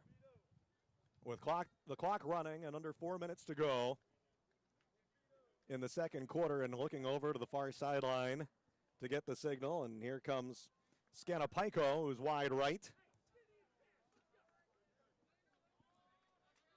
They have a couple men in each slot, and that short shotgun there for Tarmina. Man in motion. Tarmina's going to air it out, and he just throws it kind of nowhere. There's a little coverage. There was a receiver out there, but he had 3 defenders all around him. And so I think when Taramina threw it to that area, he was kind of lucky that it fell because he threw it right into 3 blue jerseys. Had a weird spin when he released it as well. Not a straight spiral. So it looks like, there was great coverage down the field. I don't know if he intentionally threw it short, nowhere to go with the ball, but he might have. Well covered there by Wyo downfield. 3rd and 10 from their own 47 for Plymouth Whitemarsh with 3:18 to go and a 30-0 lead for Wyo. Termina's in trouble. He'll be brought down and sacked. A couple guys for Wyomissing got in there, including big Jack Feitner, who had a ton of tackles last week. And I asked Coach Wolfram before the game, how many tackles did Jack Feitner have? And Bob Wolfram, he said, I don't know. But, I know that it was 7 or 8 or more because I said his name so many times. And there, number 55, Jack Feitner, is in on the sack. Amory Thompson will be in to return this punt with 2:50 to go in the first half. And Wyo looking to build on a 30-0 lead. It's been a sea of navy blue all day long getting to the ball carrier for Plymouth Whitemarsh, and no signs of let up yet from Wyomissing's defense. Feitner had a blocked punt earlier. He's not going to quite get to this one. Almost touched by Fleischhood. And that's going to be a short punt. That'll be down to the 31-yard line by Chris McLaughlin. And Zach Zeckman and Wyo will take over from here. And if they score a touchdown here before halftime, then we are mercy ruled going into the second half. They'll be at a 35-plus point lead, a field goal, and they wouldn't quite get there. It's just been an incredibly dominating performance. I'm taking a look there at Jack Feitner, who had that sack, had a blocked punt earlier in this game. Big game for him on the defensive side of the ball. Now, and correct me if I'm wrong here, Bob, but I believe this is the first drive Wyo's had all game from their own territory that they're starting. Sure, there was the 4th down attempt from their own 40 to begin, and then you've got there was the kickoff out of the safety. So they did begin a little from behind their own 50 on that drive. So the second time that they've actually, we've had a couple of blocked punts and the missed 4th down there from their own 3, and Wyo had the super short field. First down 15. What do we have, a delay of game here? Oh, that was a false start there. Okay. Well, this will be interesting to see for Wyo as they, they got to kind of manage the clock, and they did that very nicely at the end of the first half. Capped off with the, I want to say the touchdown pass was to Allman before halftime. And this one is thrown over the reach there of Evan Nadrowski, the Berks in Section 2 linebacker of the year, who's doing a very nice job as a fullback too, but he couldn't quite bring that one down. Almost hauled it in with his left hand, though. Got a couple fingers around it, just couldn't squeeze it. That's a tough catch, though, with one hand, obviously. 2:22 to go in the second quarter. I was very impressed with Wyo's clock management in the drive at the end of the first half last week against the Fleetwood Tigers. So we'll see if Zeckman can march them downfield for another score here before halftime, and I think that Bob Wolfram would really like to see them accomplish the same again with that kind of urgency because you're fighting the clock here a little bit too. In the slot there is Andrew Eisenhower, number 24, who enters the game, and there's the handoff. That might beat Eisenhower. No, it's not Eisenhower. And that might be Gartner. Okay, McAlpine Thomas, 26. It's one of the 20 guys, and it's McAlpine Thomas, number 26, who had a couple of carries this season. 2 carries, 2 touchdowns. That's the first time that McAlpine Thomas has carried the ball and not taken it to the house. 2 carries for 96 yards in the previous 2 games. 1 run in each game, which is pretty good, by the way. So 26, McAlpine Thomas is in. Clock running after the tackle there. 3rd and 14. Zeckman taking it himself, and he shoves away a man trying to bring him down, Scanapaico, and he turned that into a first down. He should have been brought down at the 35. Zeckman strong-armed, one-armed away. Scanapaico got an extra 7 after he pushed him aside, and instead of 4th and 5, he got a first down. Yeah, everything going right for Wyo here in this first half. It just doesn't end. A beautiful play by Zeckman to keep that one in bounds. Excuse me, that was Allman just bouncing it outside and just getting the yards on 3rd and 15. That was Allman. I said it was Zeckman. I beg your pardon. And out to the right flat there for Darren Bruner. And he's going to dive across the 50 and get close to a first down there on that catch from Zach Zeckman. Of course, for Zeckman, this is a special season because he was injured in the first half of the first game last year. He sat out the entire season after that while his team was great, and everybody had to rotate around to different positions. And so you're looking forward to a great season. Now you don't know what you're going to get when you're putting Allman in at quarterback and Nadrowski in at fullback and putting in 2 new guys as cornerbacks as well. And what they ended up with was a 12-0 run before they lost to Tamaqua in the playoffs. So this is a huge season for Zeckman, who didn't even know if we were going to have a season after he lost his campaign last year. We have an injured player here on the field for Plymouth Whitemarsh out of that play. And so the clock is stopped with 1:32 left in the second quarter. And trying to see, I can't make out from here if that's a 3 on the jersey. Didn't see the player initially. Don't want to speculate as to who it is, though, from this far away. Well, Bruner just barely got across the 50, 47. They moved the chains. I mean, he just barely got a first down there. So a gain of about 11. And the injured Plymouth Whitemarsh player. It looks like number 3, Zion East. What a stunner this is for Plymouth Whitemarsh, who I think expected at least a little bit better, even with the new guys, because their juniors had so much talent. And yes, it's different personnel, but this is a team that was averaging over 40 points per game last year. I mean, they win their playoff game over Abington 56-42.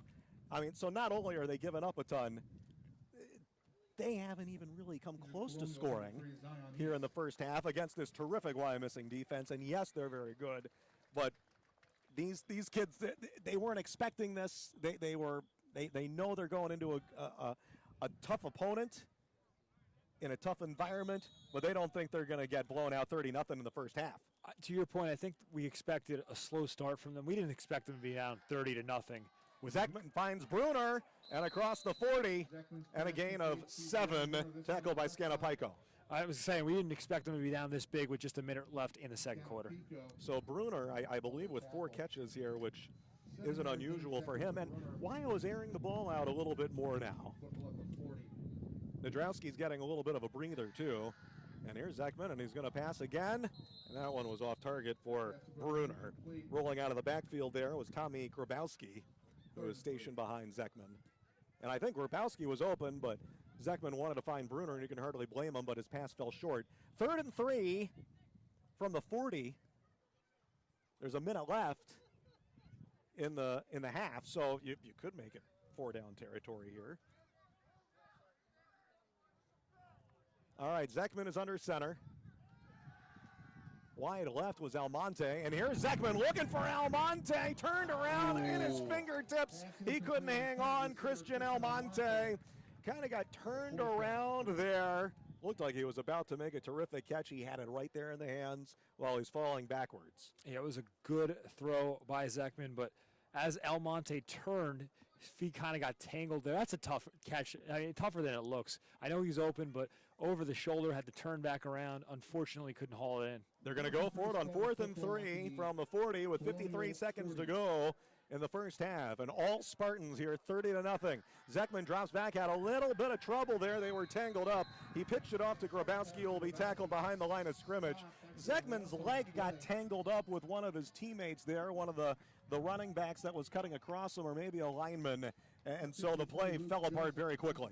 Yeah, he ran right into Thomas Grabowski there, bumped into him on his drop back. That threw off the timing of the play, and all that Zekman could do was pitch it forward to prevent the tackle for loss.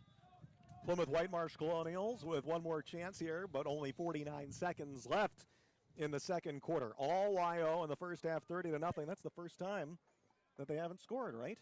That is, I believe, they haven't punted yet, haven't gone for a field goal. Right. That's the first time that they've actually had a stop. Well, there was a, they went for it on 4th down before and did not convert on this end of the field. From the 7 on the left hash. I thought there was, and then I said that, and then I went, that's not right. So it's the second possession where they haven't scored. That was Chris McLaughlin, who was rolling left and tackled by Alexi. Clock is running, so this could be the last play of the first half. 20 seconds left in the first half. I think that's still Tarmina in at quarterback, and it is. Handoff, big hole up the middle, plowing forward, Nate Kern. Hey, that's his biggest run of the game. That's a 15-yarder for Nate Kern. A lot of times he's been stuffed at the line of scrimmage, a couple times tackled for loss. Remember, he was hobbled earlier, and now he's down and kind of slow to get up with only 13 seconds left in the second quarter, and Kern was a little stung up on that play. Out. Officials timeout is what he signaled there. Officials timeout. Now, obviously, you hope for Plymouth Whitemarsh that Kern is healthy and able to return. Just in general, even if he can't here, you have 13 seconds on the clock. Ball is a little bit further than midfield. You want some momentum going into the half. I wouldn't be surprised if they try a couple passing plays. I know that's not their what they're comfortable with, but you got to try to spark some momentum going into the locker room in your first game. Not necessarily just to come back in this ball game, but to give you something hopeful going into next week. This has been a bad first half. Try to excite yourself. Why not? What's the worst thing that could happen if you throw an interception here? All right, Kern is kind of limping off here. I know they missed Brian Dresden and his 1,000-plus yards last year. Kern and the other guys who have carried it, not getting a lot of help. So a lot of this is on the linemen. They're getting pushed around some by the big bodies on the defensive line of Weill. All right, here's Termina. Man in motion there is Kaniska. And a pass out of the left flat. That is incomplete for McLaughlin and stops the clock with 5 seconds left. Yeah, Termina's first game here at quarterback, and he's not quite, on the same page here as some of his receivers. Second down. We might see another quarterback in the second half at some point, get some other guys some reps for this PW team, too. All right, well, what we assume is the last play of the first half. Phil Tarmina, and the handoff there to Tommy Hannon, and they'll get stuffed at about the line of scrimmage. That indeed will do it for 24 minutes of football. 16 points in the first quarter, including the snap over the punter's head. That was a safety. 2 touchdowns for Nadrowski in the first quarter. Brunner on a 1-yard touchdown pass. Huber on a 6-yard touchdown run. An onside kick, a blocked punt, a little bit of everything for this team. Wyo has been terrific. You focus on the offense here in 30-0 and 500 yards of offense last week. This is a defense that's going up against the Plymouth Whitemarsh team with different personnel that racked up big offensive numbers last year. They could just pound the ball down your throats, and they're not doing anything of the sort here today. Wyo's defense has given up 9 points in 10 quarters, and that was a touchdown in the fourth quarter in garbage time last week from the reserves in mercy time, and that's been it. That's how good their D has been. This has been an impressive start to the season for Wyo. Their first 10 quarters of play, just dominant on both ends of the ball. And as a team returning with motivation to win a state title, this is how you get the season kicked off. I'm very impressed. I really thought this was going to be a close game, or at least a closer game than what we saw. I'm sure that Wyo thought that too. And I promise you that Dan Chang and Plymouth Whitemarsh, they were expecting this to be a tighter contest, but it isn't. I mean, the scoreboard tells the story, and it was a dominating first half for the Wyomissing Spartans, who lead the Plymouth Whitemarsh Colonials 30-0 at halftime. Alongside Chris Markowitz, I'm Bob Rotruck. We'll be back with second half action coming up on SFBN. Hi, I'm Marty Bystrom, former pitcher for the Philadelphia Phillies. In my experience in Major League Baseball, I know how important it is for high school athletes to gain exposure. My friends at Payroll Service Solutions are huge supporters of high school sports and the sports fan-based network. If you are a small to medium-sized business in need of a payroll company, contact Payroll Service Solutions. Not only will they take care of you, they will continue to support the community. For more information, contact Payroll Service Solutions at 215-624-0922 or 866-PAY-EASY. Pay easy. Hi, I'm Tommy Green, former pitcher for the Philadelphia Phillies. When I was in high school, it was very important to me to show scouts what I could do. My friends at Payroll Service Solutions are huge supporters of high school sports and the sports fan-based network. If you're a small to medium-sized business in need of a payroll company, contact Payroll Service Solutions. Not only will they take care of you, they will continue to support the community. For more information, contact Payroll Service Solutions at 215-624-0922 or 866-PAY-EASY. Hi, everybody. This is former Philadelphia Flyer Bill Clement. I sure hope you're all well. So the coronavirus pandemic has really changed how we do things. And for Flyers fans, how frustrating to have the season end the way it did, as well as the team was playing at the end. But the other day I started to think, imagine the frustration of small business owners who account for 99.7% of America's businesses, the backbone of our economy. Well, my good friends at PSS Benefits have dedicated their business to providing solutions for small and medium-sized companies. Partnered with Payroll Service Solutions, they offer seamless pay-as-you-go workers' compensation. They offer retirement plans and HR services. They also provide health insurance, business insurances, and personal insurances. They have programs available to assist in deferring or reducing insurance premiums during this difficult time, and they are fully staffed to personally assist their clients. This is a period of uncertainty, and PSS Benefits is helping clients understand their options with the CARES Act, and also making sure their clients are comfortable with their portfolios as well as their risk tolerance. Throughout the remainder of this pandemic and continuing forward, PSS Benefits and their partner Payroll Service Solutions are there for all of your business needs. So call my friends at PSS Benefits. They're there to help. Hi, everybody. This is former Philadelphia Flyer Bill Clement. I sure hope you're all well. So the coronavirus pandemic has really changed how we do things. And for Flyers fans, how frustrating to have the season end the way it did, as well as the team was playing at the end. But the other day I started to think, imagine the frustration of small business owners who account for 99.7% of America's businesses, the backbone of our economy. Well, my good friends at PSS Benefits have dedicated their business to providing solutions for small and medium-sized companies. Partnered with Payroll Service Solutions, they offer seamless pay-as-you-go workers' compensation. They offer retirement plans and HR services. They also provide health insurance, business insurances, and personal insurances. They have programs available to assist in deferring or reducing insurance premiums during this difficult time, and they are fully staffed to personally assist their clients. This is a period of uncertainty, and PSS Benefits is helping clients understand their options with the CARES Act, and also making sure their clients are comfortable with their portfolios as well as their risk tolerance. Throughout the remainder of this pandemic and continuing forward, PSS Benefits and their partner Payroll Service Solutions are there for all of your business needs. So call my friends at PSS Benefits. They're there to help.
Halftime at Wyomissing Area High School. Chris Markowitz here. I'm Bob Rotruck. A stunner here in the first half. Wyomissing 30. Plymouth Whitemarsh nothing. Chris, I thought Wyomissing coming in would have the advantage. It's their third game compared with the first game of the season for the Colonials. 2 weeks ago, they were holding practices, not even knowing if it was going to be for anything at all, if they would have a season.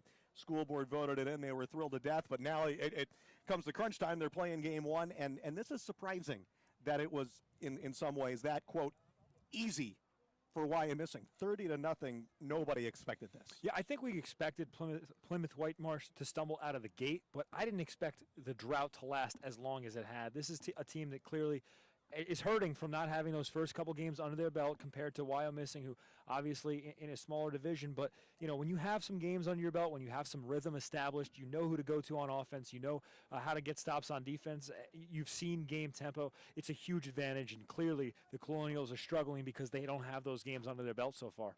First couple of drives of the game, gigantic holes for Evan Adrowski. Plymouth Whitemarsh has cleaned it up some since then, has made it a little bit tougher. They've also been their own worst enemy a couple of times on some of those fourth down plays, a snap over the punter's head for a safety, and then Jack Feitner busted his way through on a blocked punt. Hey, that's not entirely shooting themselves in the foot. Feitner deserves some credit there as well, but Plymouth Whitemarsh has had some opportunities. They even tried to make their own opportunity on their first drive of the game when they went for it on 4th and 3. Wyo got the big stop, turned it into a very easy-looking 5-play drive for a touchdown, and from there, it's been all downhill. The onside kick as well with 23-0 to score, and Aiden Cerulli pooches it over the front men, lobs it up there. Fleischman, number 1, got there to it, I believe, on the recovery. Yeah. Boy, what a gutsy play in that spot for head coach Bob Wolfram, but you know, I mean, he kind of knows what he's doing a little bit here in his 34th year at the helm. I love that onside kick. It was kind of crazy, but it certainly worked out very well. Yeah, not too often you're going to see a play perfectly placed. And to call it an onside kick, it wasn't even really an onside kick. It was, 20, 25 yards down the field. They just found an open hole that the Plymouth Whitemarsh return team was not expecting the ball to go to. But back to your point about fourth down on that first drive. Fourth down has been an area that Plymouth Whitemarsh has struggled on all day long. They went for it on 4th and 1 on their own 39, didn't get it. And then special teams-wise, a block punt, a snap over the head, a short snap. It's been a nightmare for them with their special teams unit, and that has cost them big time. It's one thing to come out flat offensively, but when your special teams unit can't punt the ball away or can't get the ball downfield, and Wyomissing, who doesn't have that much yards here today, it's only because they've had short territory all game long as a result of the errors on special teams. Yeah, we don't have the stats, but I would guess that Wyo is probably short of 200 yards total offense. I mean, 30-0, you would think, oh, yeah, 300, 400 yards of offense in the first half, but they don't. And the fact is, if PW had gotten a couple of punts away, we could actually be looking at a slightly different game here, but obviously Wyomissing is going to score when they get the ball at the 3-yard line after they try to go for it there on a 4th down on kind of a crazy play. The field position has been huge. If Wyomissing had started just a couple of their drives at the 30, maybe they drive downfield and score, but it would have taken them a little longer and we wouldn't be at such a blowout margin right now. Yeah, and for Plymouth Whitemarsh going into the second half, this is a gut check, right? I mean, you don't get off to the start in the first half of the first game that you wanted, but this is really where you discover your character. Obviously, not ideal, didn't get those first couple of games in, but the season is now. The season's now, and you got to send a statement for yourself going into next week that we're not going to pack this one in. We might see some of the reserves come in a little bit, especially if we get past the 35-point margin for mercy rule, and running clock and all that. That's typical, and we saw that out of Wyo their first 2 games. In the meantime, how good is this Wyo team? Now we get more of a statement game. I mean, Hamburg 45-0. Okay, well, what does Hamburg have? All right, Fleetwood, well, it looks like they're not quite as good this year anyway. Plymouth Whitemarsh might not be as good either, but I think this is a bigger statement game. This is a team that can contend for a state championship, and they were among the tops last year, but they get upset in the first round by Tamaqua. That ends their 12-0 run, and they finish at 12-1. This is their best team since 2012 when they won a state championship. This is a team that could go all the way to Hershey, but as I mentioned before, the biggest problem here with Wyo's season is they don't seem to have any opponents that can test them at all. It's one blowout after another. It's a good problem to have in its own way, but I think they'd like to have more competitive games. I agree with you. You want that gut check at some point during the regular season. You want that test. Iron sharpens iron. You want to be prepared for those close game situations. But to your point, Bob, you can only play who you play, and so far, Wyo's making the most of it. I mean, you'd much rather dominate than win a game by 2 or 3 points at the end. So credit them. They've come out in a season with high expectations, and they have exceeded those expectations so far, playing tremendous football early in this 2020 campaign. With different personnel, Plymouth Whitemarsh was averaging over 40 points a game last year. They won their playoff game over a very good Abington team in an upset, really, 56-42 in a 6 versus 11 game. 56 points, and here they got nothing. And Wyomissing in 2.5 games right now has outscored its opponents 124-9. I memean, 45-0, 49-9. Here, 30-0, and looking for more. And we'll see what we get here in the second half. But it's incredible. And so you can talk about the offense and, hey, Evan Nadrowski and all of this.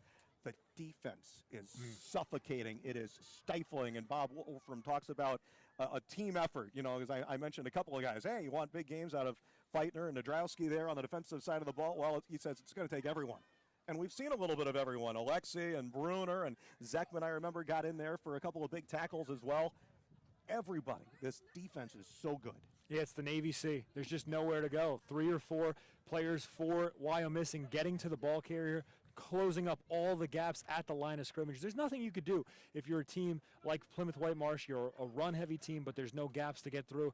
It's just a great effort here today and this season so far by Wyomissing. Okay, so here are the Wyomissing Spartans, and we're ready to begin the second half. We're going to be back next week with Wyo taking on the Twin Valley Raiders, who actually had a game canceled this past week. So we hope that everything is okay there and that we're able to play the games. I mean, it's up in the air sometimes from one week to the next. Nothing's a sure thing. And the following week on Saturday, October 17th here against the Kutztown Cougars. And the next 2 weeks, by the way, Saturdays here, no lights at the Wyomissing field, of course. Both of the games the next 2 weeks are at 1:30. We had 2 o'clock today and 2 o'clock last week. Sun is setting a little earlier, so 1:30 starts are coming up. And then Wyo is going to end the season at Schuylkill Valley on Friday, October 23rd, and then you go on to the playoffs, and Wyo could end up hosting, and that will begin on either Friday, October 30th, or on Halloween on Saturday, and the District 3 playoffs, which will only have 4 teams. So this is a big game, because if you take one loss on this shortened schedule of just 5 or 6 games for most teams, you might not make the top 4, especially when your strength of schedule is potentially not going to be very good for Wyo. Okay, so here we go with the second half. Well, some good thoughts there. And this is a low squib kick that'll be picked up by an up man. And this is Grabowski, I think, isn't it? 22. And across the 30. 22, Tommy Grabowski returning the kick. Where Zach Segman, I think, and Wyo will take over. I mean, we got to keep an eye out on the reserves. I see Alman and I see Amory Thompson in there, and it will be Zekman. I mean, at 30-0, they haven't gotten to the mercy rule yet. If Wyo scores a touchdown on this drive to make it 36, 37-0, then we get mercy rule, and then I think we get some reps for some of the other guys. That seemed to be how it worked last week anyway. Amory Thompson is in the backfield, and Zekman is under center, and actually Thompson was in the slot, and here's a handoff to the big man. Nadrowski breaks a tackle, churning his legs across the 50, and he took an 8-yard gain and turned it into 16. And we asked Bob Wolfram about him, and Wolfram said, well, I mean, it's hard to bring down 240 pounds. It is. Yes, it is. Yeah, that's a lot of weight to take to the turf, and just rumbling up the middle there for an 18-yard gain. It's been him all day long. No answer from PW. 40 yards and 2 touchdowns in the first half for Nadrowski. And play action, Zekman's rolling right, looking for receivers, has a man, and it is caught. And now turning that into something is Aiden Mack, and all the way down to almost the 30. So Aiden Mack makes a nice catch, and then he escapes the coverage and got an extra 10 yards on the ground after he caught the ball. Wyo with all the momentum in this ball game, picking up right where they left off in the first half, looking to march in for that early score. And to your point, get the mercy rule enacted, which will keep the clock moving even on incomplete passes. It will only stop assuming we're able to get into that mercy rule on scores, but that would be huge to get to your reserves, give some people some rest, and get out of here early. Wyo is known as a running team. 400 of their 500 yards last week were on the ground. But I am very impressed with Zekman's passing game. Boy, he finds some small targets there. Here's a handoff and a big hole for Allman. Almost a touchdown. Tackled at the ankles at the 15-yard line. Scanapenko just saved the touchdown right there. Third play of the drive, and Wyo is picking them up in big chunks. Yeah, and the wing tee coming alive. All of these options available because they've been so effective running it up the middle. Now you can go to the reverses. You can go to some pitches. This is just a dangerous playbook to stop when it's been an effective ground attack in the first half.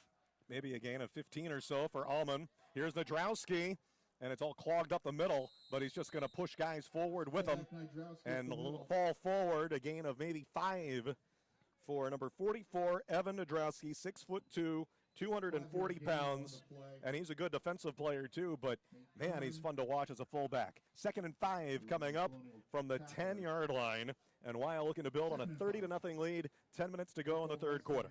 And just keep running the ball up the middle when you have the opportunities, when you see what you want in the defense, and now this will set up something on second down, maybe a reverse or a play action play here. Thompson and Nadrowski in the backfield. Handoff is to number 10, Amory Thompson. Tries to go off tackle or maybe try to turn it around on the tight end there. And really didn't have a whole lot of space. Smacked into maybe Dylan Duran. He was one of the players in on the coverage. Gain of 3 or 4 for Amory Thompson brings up 3rd and 1 or a short 2. And they're down to the 7-yard line here. This is, again, you can go for it on 4th or you can let Cerulli boot it if you don't get it here. 3rd and 2. Nadrowski is directly behind Zekman, who's under center. And there's the handoff to Allman, and he's leaning across the goal line and in for a touchdown. Jordan Allman. That's his first touchdown of the game after he had 2 last week. It is 36-0 Wyo. A flag comes after the play, so maybe some celebration or unsportsmanlike there, and let's see.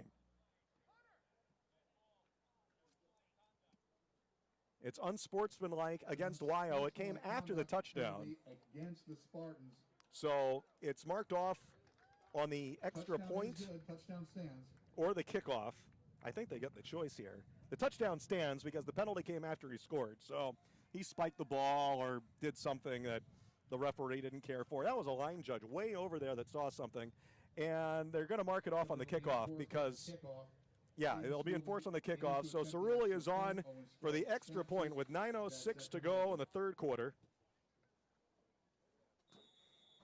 And Allman in for the score with 9:06 left in the third quarter, 36-0.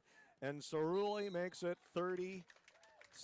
9 minutes, 6 seconds remaining in the third quarter. Spartans 37. Wow, what a game this has been. Fans of Football Family chronicles the history of the West Reading, Wyomissing, and Wyomissing area football programs from their inception all the way back to 1944. Over 500 wins strong, by the way, all the way up to last year's District 3 AAA championship victory. A 2012 state title is covered in there as well, of course. This comprehensive story is told in 248 full-color pages, including many newly published images and personal stories. Orders can be placed now. You see the website, the bit.ly site on the screen, and also a toll-free number, 1-800-600-9107. You can look it up on Google as well. The website is kind of hard to remember if you don't have a chance to write it down. So just remember, and you can Google search on wyofootball.com. They have the link to order, and also just go to Google. Wyomissing Football, A Football Family is the name of the book. That's how much tradition and history there is here for a program that, when Bob Wolfram was jumping as an assistant coach. I mean, now we're talking almost 50 years ago. It wasn't exactly a powerhouse, but it's well known as one of the top AAA teams in the country today. They are rated number 2 in the state in AAA, by the way, behind the Central Valley Panthers out of District 7. They're just outside of Pittsburgh is Central Valley. And maybe they'll end up meeting eventually in Hershey. Who knows? But that would be what a lot of people would anticipate. Central Valley out of Pittsburgh in District 7 and Wyomissing out of the eastern part of the state in District 3. 37 zips, so now we are officially in mercy rule time. And that might have been the last we saw of Nadrowski or Allman. We'll see if they get another drive in there, but it's a good opportunity for some of the other players to get some reps as well. And we already saw them get some reps in the first in the first half, too. Saw a lot for Grabowski. All right, Cerulli will boot it away, 37-0 for a team that won its first two games, 45-0 and 49-9. And the kick is received by Zion East at the 20. He brings it across the 35. Remember, they had the penalty on the unsportsmanlike on the touchdown, so that kickoff was not one where Cerulli was going to reach it to the end zone like he typically does. And so somewhat decent field position for Plymouth Whitemarsh. Fleischhood was in on the tackle. And yeah, they're going to stay with Phil Tarmina there at quarterback for the Colonials. And this is important here for Plymouth Whitemarsh. First drive of the second half. Obviously, the mercy rule in effect, so the clock will start running immediately.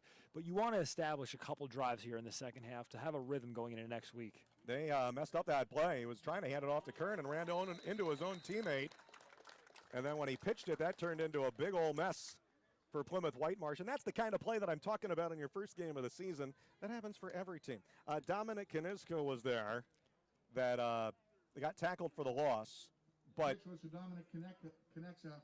Tarmina ran into his own running back, Nate Kern, and I think that Kern was supposed to take it, then he didn't, and Tarmina then pitched it out. I don't know what was supposed to happen there, but I'm not sure they did either. Yeah, it's been a sloppy game on both ends of the ball for PW. It's going to be some soul searching after this one. You know, you have the entire half. That's your first play offensively come out of it. Just not a good start to the season for them. All right, their second option there is Kaniska, and he busts across the line of scrimmage after a loss of 7 before he gains 2. It'll bring up 3rd and 15. Next up for Plymouth Whitemarsh, we think, is a game against Muhlenberg next week, and Muhlenberg is off to a tough start next week as well. So instead of, running into this buzzsaw in the form of Wyomissing, they take on a Muhlenberg Mules team next week that has struggled out of the gate, and certainly this can be described as struggling out of the gate for Plymouth Whitemarsh. And hey, it happens. You get some games that get a little out of hand. That's why they have the mercy rule in the first place. Here's Tarmina rolling right and looking at a couple of receivers. Airs it out, has a man and overthrew him. He had Scanapaico, who ducked in behind the coverage, and Oman had kind of come in, and Scanapaico got in behind him, and Tarmina overthrew him there. Yeah, if that pass is on target, we're talking about probably 6 on the board for the Colonials. Just a shame. I mean, offense struggling all day long, and you know what though? To their credit, this is such a talented YO team that they're playing against, a team that's going to compete this season potentially for a state title. So going up against a very talented squad for your first game, never fun, especially when you're going on the road. Emery Thompson will receive the punt here. Oh, the snap is in the ground, and he got it away. I think that's 24 Montemayor. And it'll be down at the 41-yard line. He barely got it away. Jimmy Foy is up there to stop the clock and down the ball. YO will start from its own 41-yard line with 6:36 to go in the third quarter, and this is one of the rare situations where the clock does stop in mercy rule time when you get this change of possession. So let's see who we have coming in here. John Huber is going to come into the game and enter in the backfield. And yeah, here comes Matthew Kramer as the quarterback. I was expecting Zekman to potentially exit the game. Kramer took some reps last week as well. And then the younger Zekman, Ben Zekman, came in at the end of the game as a third quarterback. And we might have that same kind of lineup here today. So a handoff, and this might be Huber busting it up the middle on the handoff from Matt Kramer, who is a sophomore, and so is the younger Zekman, Ben Zekman. Yeah, Huber got a gain of 5 there.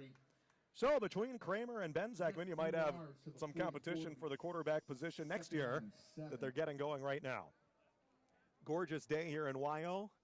Distanced fans, we're not allowed to have too many here inside, but the fans are all responsible and spacing out and wearing masks, and the players are allowed to give tickets to their families. Here comes Huber trying to turn the corner, bumps off a man, and then up to the 50-yard line, just shy. That's Jason Gartner, actually, number 28. Gartner, who had 6 carries entering this game, and a gain of maybe 4 on the play. Third and a long one, and a injured player down for Plymouth Whitemarsh. Normally, we'd have a much bigger crowd here. Obviously, there's certain rules that are in place, and everything's crazy and different here in 2020. We're just happy to be playing football. We're glad that we're able to get any fans in here at all which a couple of weeks ago we weren't sure about various restrictions. The first game that YO played on the road at Hamburg and a 45-0 win, they had maybe 30 people there, and the stands are pretty big at Hamburg High School. So we're glad that we're able to keep the fans here and everyone responsible and respectful and staying safe. And while other football games do end up getting canceled, I mean, most of them are played, but you see one or another every single week. Southern Columbia's game was canceled too. That's the opponent that was supposed to be here today, but they're not allowed to travel outside their conference. So, and that's what Bob Wolfram was telling me last week as well. Every week you don't know if you're going to play. It could be one guy in your school or your team or one guy on the other team, and then you're out of luck or you're looking for an opponent. We've had a lot of situations already where two teams had their game canceled because the other team had a COVID case. So the two teams that don't have an opponent, they end up playing each other. Just schedule it at the last second. You got to do what you can. It's crazy, but they're making it work. They're still looking at this injured Plymouth Whitemarsh player, and this might be 11 Scanapico.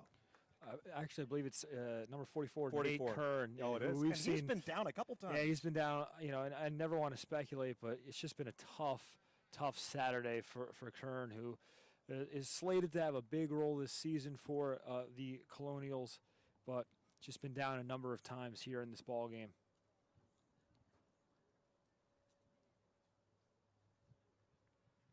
They're going to help him off the field here. So a couple of his teammates come out. A couple of the freshman players.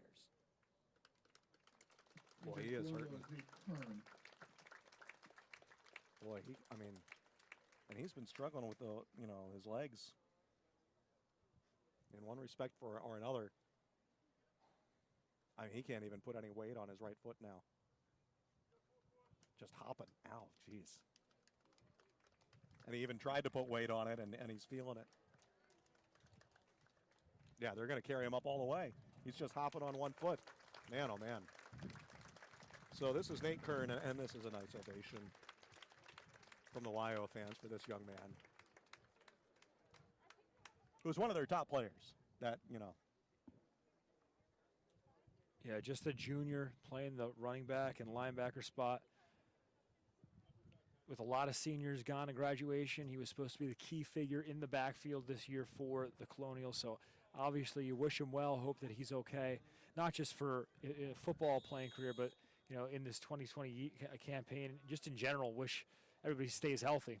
Fleischwood in motion. Kramer under center. 5 and change to go in the third quarter. Taking it himself as Matthew Kramer for 20 yards and more. And then hit late out of bounds. On the keeper around right end. So Kramer, a gain of 20 when it didn't look like it was going to be for that much. Had pretty good speed there. And then he was bumped out of bounds late. I think that's going to be a penalty against Plymouth Whitemarsh. Yeah, it's going to be a personal foul against number 10, Maurice Lewis, and that's just a bad hit there. There's no reason for that. He was that's frustration, and and he's well out of bounds on the gravel there on the right. You could hurt somebody hitting him that late in the play. He'd already gained 20 on him, and so that doesn't feel good either. So Matthew Kramer is driving the Wyomissing Spartans here down to the Plymouth Whitemarsh 15, looking to build on a 37-0 lead for a team coming in that had outscored its opponents 94-9. I can't even do the math anymore. 131-9 is where we are now for YO on this season. I mean, just dominant against every team they play. Kramer's going to pass. He flips it out to Fleischwood, catches it at the 10 to the 5, and he steps out of bounds at the 3. He knocked down the pylon and got into the end zone, but he had stepped out of the bounds before he got there.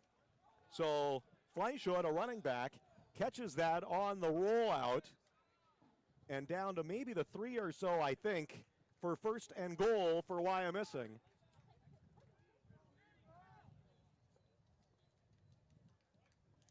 Fleischwood picked up a How many yards do we think the Colonials have today against this Spartans defense? Oh, I would. Under 100? We're talking easily south of the century mark. Yeah. I don't even know if it's in the range of 80. Their defense is so good for a while. I mean, we see the offense a lot. All right, here's a handoff, and trying to plow his way forward is Gartner. I don't think he got there. Nope. And they might mark it down at about the 2. Gardner carrying the football. So a gain of a yard. By Chris McLaughlin. Second and goal from, well, it looks like they're marking it at the 3 again. And there's another player slow to get up. Second and goal. For PW is Tommy Hannon, number 34, and he's going to come off. Yeah, I mean, he can make it off on his own, but his running isn't exactly clean. Second and goal from the 3. Fleischhood and Huber are in the backfield, 1 and 7 for the new quarterback, Kramer. And here comes Fleischhood trying to turn the corner into the end zone, untouched. It's a touchdown for Timothy Fleischhood with 3:10 to go in the third quarter. The Spartans find pay dirt again. It is 43-0 Wyomissing. Yeah, everybody eating today for Wyo, going deep into their depth chart now. Timothy Fleischhood finding the end zone, and that's got to feel good for a younger player, or excuse, not a younger player, but a player lower on the depth, not accustomed to getting these reps in the end zone. Aiden Cerulli will be on for the extra point. We even saw the reserve kicker for a couple of the extra points and kickoffs last week as well. And Cerulli's kick is up, and it is good. 3 minutes, And it 10 is seconds remaining in the third quarter. 44-0 for the 44. Wyomissing Spartans against a team that was 9-2 last year and racked up some big offense, 56-42 in the playoffs over Abington, 54-20 over Hatboro Horsham. A lot of that was their quarterback, Brian Dresden, and over 1,000 yards, and then 300 yards and 4 touchdowns in their playoff win.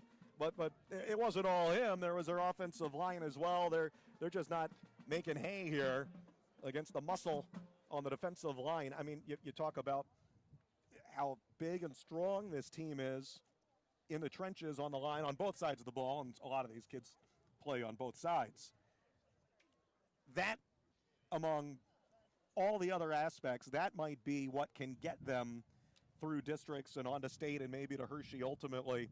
It's the guys down low. This defense that is so suffocating, this offensive line that paves some big holes for kids like Nadrowski and also Zach Zeckman. He can throw the ball too. Right. This team has a little bit of everything. I was going to say it's the balance of the weapons offensively as well. Obviously, a lot of credit to the defense, who has allowed just 9 points through 10, and we'll say 3 3 quarters of a quarter here in the second half. But credit their offense, which has so many playmakers, so many different ways to beat you out of that old school formation which we love to see, that wing T. So this is going to be a fun team to watch as the year progresses.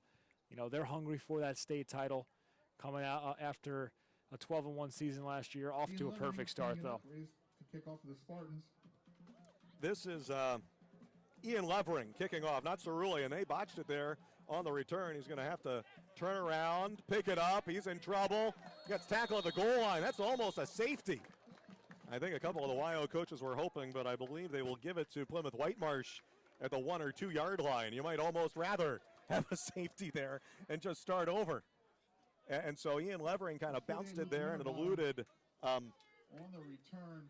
That might have been 49 Colson trying to return. By a number of Spartans, including My goodness, the coverage there, they were in big time trouble. So first down from their own 3. We'll start 1st and 10. Football is at their 3. See if we get some other reps here. Yeah, Alexander Kaufman is in there as a nose guard. Javan Williams is up front on the line as well. Rory Falloon is an outside linebacker. Here's a handoff and just pound it up the middle and gain a couple of yards. I see Elijah Smith, who's a senior defensive back. He's getting some reps as well. Hey, it's worth calling out some of these names. Preston Aikman is in as a defensive lineman too. Aikman is number 78. So yeah, I think it's almost all the reserves now. Christian Almonte is out there as a cornerback. Timothy Fleischhood is one of the safeties too. So seeing some of these reserves in. Matt Termina has been in, I should say Phil Termina.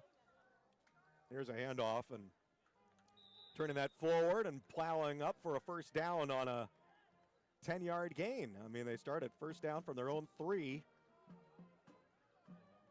Yeah, good fake handoff up the middle and then hand it off to the left side, stretching it out as the ball carrier. Looked like it was number 3, Zion East, and he's down. Yeah, it is East, and he's hurting also. Yep, Zion East is kind of hurting his leg as well. So this is turning into a really rough day here for Plymouth Whitemarsh. Let's step aside. It's all Wyomissing leading the Plymouth Whitemarsh Colonials 44-0 on SFBN. Hi, I'm Tommy Green, former pitcher for the Philadelphia Phillies.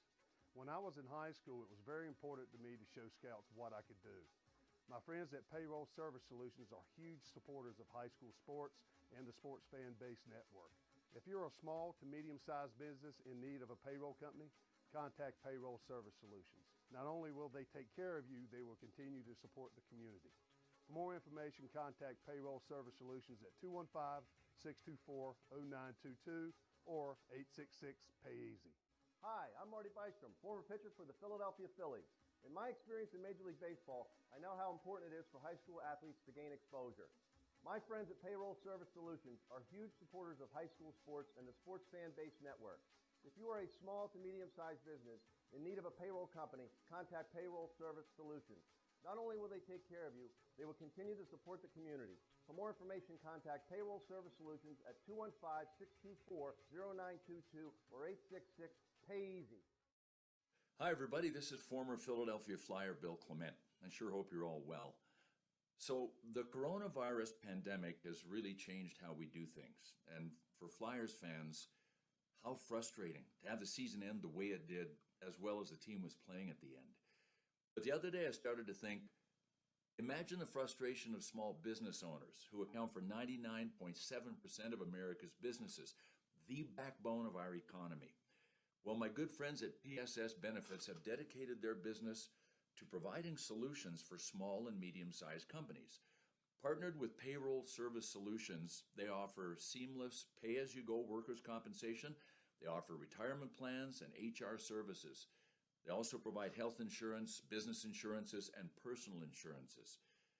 They have programs available to assist in deferring or reducing insurance premiums during this difficult time, and they are fully staffed to personally assist their clients.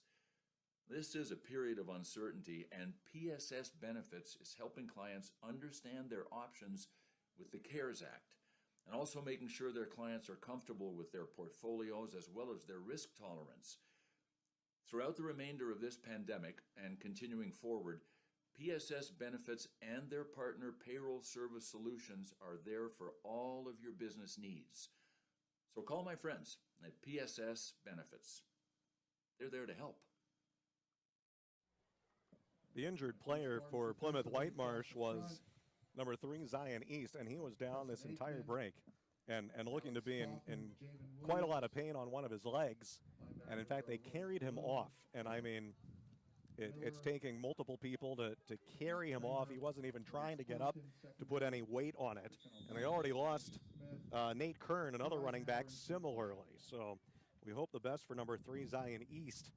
And it looked to be an injury of some amount of significance that they will be tending to over on the sideline. In the meantime, play continues here with under 2 minutes to go in the third quarter, and Wyomissing is leading Plymouth Whitemarsh 44-0. Mike Drago of the Reading Eagle is keeping stats on this one, and he had the first half, he had Plymouth Whitemarsh with 13 total yards of offense. And they've had a couple of first downs here in the second half, but certainly not much more. So they're somewhere maybe around 50 yards of offense, maybe.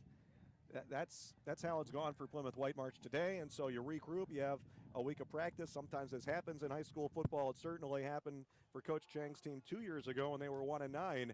All right, keeper for Termina, who finds an opening and gets up to the 25-yard line and close to a first down, and then some wrestling around there. Got him kind of tangled up there with, looks like Elijah Smith, and it is.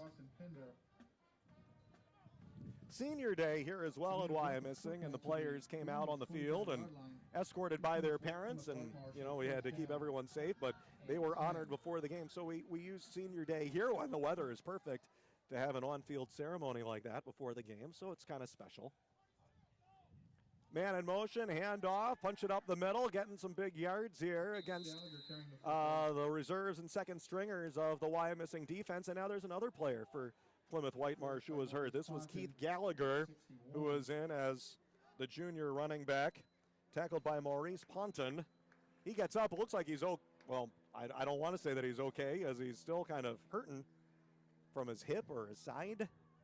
2nd and inches from the 35 coming up. And it looks like Plymouth Whitemarsh, well, they could run one more play. Yeah, third quarter is about to expire with a couple seconds left. They're going to try to get the snap off here, and I don't know if they will, and they won't. They wanted to get off the play. Man, that guy is hurt. Keith Gallagher was hurting. I mean, he's kind of doubled over, so he might have taken a helmet there on the side of the belly, just above the hip, I think. Yeah, that's why there was no rush to get that play off. I think they just wanted to let the clock run down and go to the 4th. 3 quarters in the books from the A field in Wyomissing, and it's all Spartans. They lead the Plymouth Whitemarsh Colonials 44-0 on SFBN. Hi, I'm Tommy Green, former pitcher for the Philadelphia Phillies. When I was in high school, it was very important to me to show scouts what I could do. My friends at Payroll Service Solutions are huge supporters of high school sports and the Sports Fan Base Network. If you're a small to medium-sized business in need of a payroll company, contact Payroll Service Solutions. Not only will they take care of you, they will continue to support the community. For more information, contact Payroll Service Solutions at 215-624-0922 or 866-PAY-EASY. Hi, I'm Marty Bystrom, former pitcher for the Philadelphia Phillies. In my experience in Major League Baseball, I know how important it is for high school athletes to gain exposure. My friends at Payroll Service Solutions are huge supporters of high school sports and the Sports Fan Base Network. If you are a small to medium-sized business in need of a payroll company, contact Payroll Service Solutions. Not only will they take care of you, they will continue to support the community. For more information, contact Payroll Service Solutions at 215-624-0922 or 866-PAY.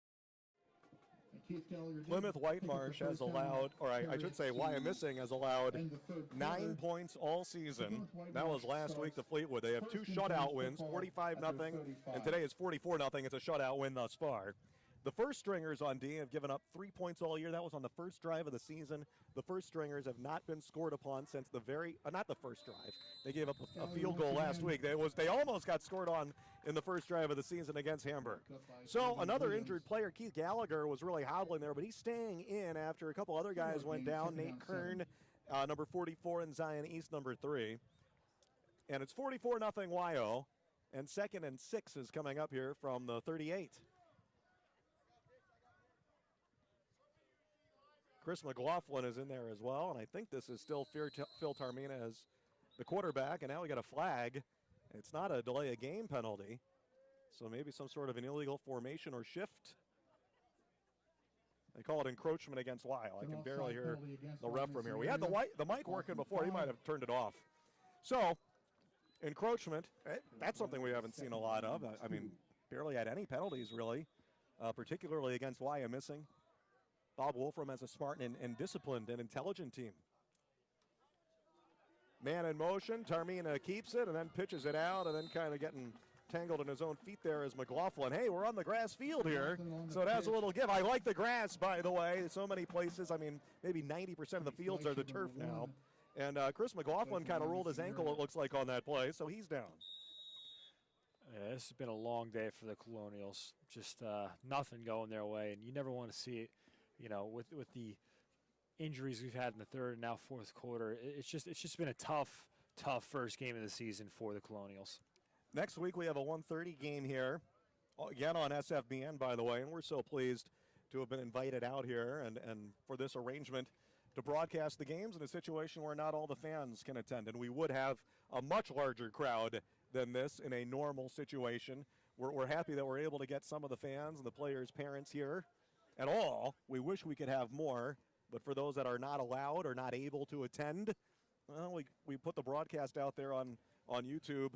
And, you know, I've walked around, and now a couple of the ticket takers and player parents, they recognize me. I was here, you know, talking for the entire game last week, and they're very happy. The coaches as well, they're happy with the product that they have received here. There are some teams and schools that are trying to put their games out on YouTube, and they just stick a camera at the top and have one person running it, and there's nobody announcing except you hear the PA, and you don't even know what the score is, and it ends up being a little glitchy, and that's better than nothing, but we're happy that we're able to come here and give you kind of the full-fledged production, as it were. And so thank you to all those that have reached out. I mean, you know, just walking around and saying hi to the coaches. And so we'll be doing that again next week at 1:30 against Twin Valley, and the following week at 1:30 against Kutztown. And then Wyo ends up on the road on Friday, October 23rd against Schuylkill Valley. Out of that injury timeout, here's a handoff off of right tackle for Keith Gallagher. And a gain of enough for the first down, maybe a pickup of 5 or so, to the 47-yard line with 10.5 to go in the fourth quarter. And the Wyomissing Spartans leading 44-0. And a little bit of yardage here against the Wyo defense with the reserves in. Another handoff to Gallagher again. Pushes forward for maybe 5. And for the Colonials, it's just a matter of pride here in the fourth, trailing big time. You want to put some numbers on the board. You never want to leave a football game scoreless. Get a drive going. I know that a lot of these second unit players are in now for both teams, but put something in the end zone. Give yourself a little momentum going into next week. New players coming in and rotating in for Wyo, including defensive back number 14, Charlie McIntyre, defensive back number 20, Austin Pinder. Here's a handoff for, I want to see who this is actually. Winterbottom. He's a freshman. Number 48, Luke Winterbottom. So yeah, we're getting down to some of the first-year players, the Frosh in the lineup here, and he had a nice gain as well. And it's an opportunity for all of these other players on the Wyo side to get their reps too, and they might be playing mostly primarily in garbage time this year, but it only takes 1 or 2 injuries before everyone moves up on the depth chart. And of course, these are going to be the guys 2 years from now, you know. Oh, here's an interception. Tarmina fires it out there. It is picked off. That might be Elijah Smith. That's number 30 for the And that is 30. Smith. Yeah, Elijah Smith goes airborne and has an INT for Wyomissing. Pass down the right sideline was underthrown, and Smith goes up to make the catch, high points the ball. Nice job there, and ends the drive for the Colonials. They look decent on the ground, but a long day for Tarmina. He hasn't really passed that much, but when he hasn't had much time. And now they're calling time on the field again. Timeout is called for Plymouth Whitemarsh. Gives their kids a chance to catch a breather. They were actually not stopping the clock on the changeover of possession like we would normally, because we are in the mercy rule time here at 44-0 with 8:53 to go in the fourth quarter. And it very obviously, it's been all Wyo all the way. 16 points in the first quarter on a pair of touchdown runs for Evan Nadrowski. He didn't have a 55-yarder like he had last week when he busted his way up the middle all the way downfield completely untouched against Fleetwood. He had a 6-yard touchdown run in the opening minutes, and then there was a Jack Feitner blocked punt that ultimately set up a Nadrowski 1-yard touchdown run, 2-point conversion after they missed on the conversion on the first touchdown. They did 14-0. Next time PW tried to punt, they snapped it over the punter's head for a safety through the end zone. Made it 16-0 after one quarter. Second quarter, and a touchdown pass for their top receiver, number 11, Darren Bruner. He was two-way all-league last year. A 1-yard touchdown pass. I mean, they had second and goal from the 1, and they put 3 men in the backfield, and instead they lob it over to the corner on the 1-yard touchdown pass to Bruner. Then the onside kick, the little pooch kick from Cerulli, that was recovered. Ends up with a Huber 6-yard touchdown run. 30-0 was our score at half, and now we're at 44-0 coming out of the timeout. Wyomissing with the ball, and their reserves getting some action. And this is Ben Zeckman, who's in at quarterback, the sophomore. So we go from Zach Zeckman to Matt Kramer on a drive or two. I think just one drive. And now Ben Zeckman is running the show number 2. And we saw Christian Almonte come over to the sideline. The Spartans have across the front line Jack Gartner, Payson Ziegler, Luis Soto, Jack Gartner and Luis Soto, the PA announcer here, has been here forever. And he's announcing some of the new kids who are in on the offensive line, and that's deserved as well. Here's a fake handoff. Well, he handed it off to the first guy, and then he had the deception to McAlpine Thomas. And so Jack Miller is the man who carried the ball, number 21, the junior. for a gain of 3. 2nd and 7 for Wyo with 8 minutes to go in the fourth quarter. All Spartans 44-0. Yeah, and these Wyomissing reserves getting a chance to shine here in the game. The starters getting some well-deserved rest on the sideline. It's always good when you could get your key players out of the game as early as possible, save them for the coming week. Football, obviously, a gruesome sport, so you prevent potential injuries. Always nice to get the depth into the games later if you have a big lead. Jack Miller with the carry there for another gain of 3, brings up 3rd and 4. See Javen Williams out there. He's hard to miss, and I mean, he's the future of their line. Number 73 is an offensive lineman who's a sophomore. He's 6'4", 280 pounds. So for the future, the line isn't exactly getting any smaller for Wyomissing, and he's a kid that is very possible to play on both sides of the ball. And here's Ben Zekman, and a handoff, and cutting it back in, and falling forward is McAlpine Thomas, I think. And that's good for a first down. Yeah, McAlpine Thomas is the 5'9" senior. And again, he had 1 carry in the first game and another one in the second game, and they were both big, long runs for touchdowns. So these are his first runs that have not been for touchdowns. First down for Wyo from their own 37. 6.5 to go in the game. Spartans leading 44-0 in their 3rd blowout win in a row. So it's not just Plymouth Whitemarsh. They could indeed actually have a pretty decent team. They're just running into a great team in Wyo. Plymouth Whitemarsh can kind of regroup after this. We believe they have Muhlenberg coming up next week. That's a far more winnable game for them, one would think. And they can still make something out of this season. A rough start against a team that's already been on a roll, playing their 3rd game of the year. It's not the end of the road here for the Colonials, but it is not the start that they wanted. Okay, so on the gain of 5, it'll be 2nd and 5 from their own 42.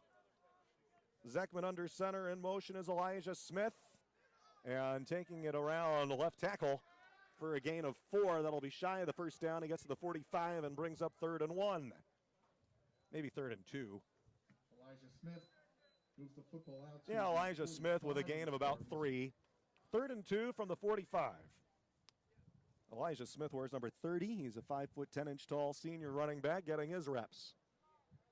And the sophomore, Benjamin Zekman, looking over to the sideline.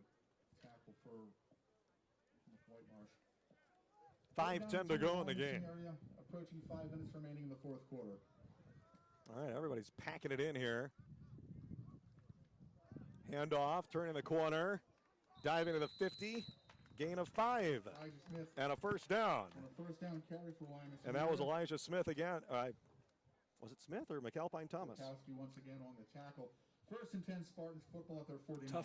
It was tough for me to see there. All right, first down from almost to the 50 now. No, that looked like Smith on the handoff. Okay. As he's going to the sideline now to get some rest. Elijah Smith to the sideline, and McAlpine Thomas too. Jack Miller enters the game. And so does Charlie McIntyre, number 14. And I see Rory Falloon in as well. Wide right is wide receiver Nicholas Hoffman, who's a 5'10" tall sophomore.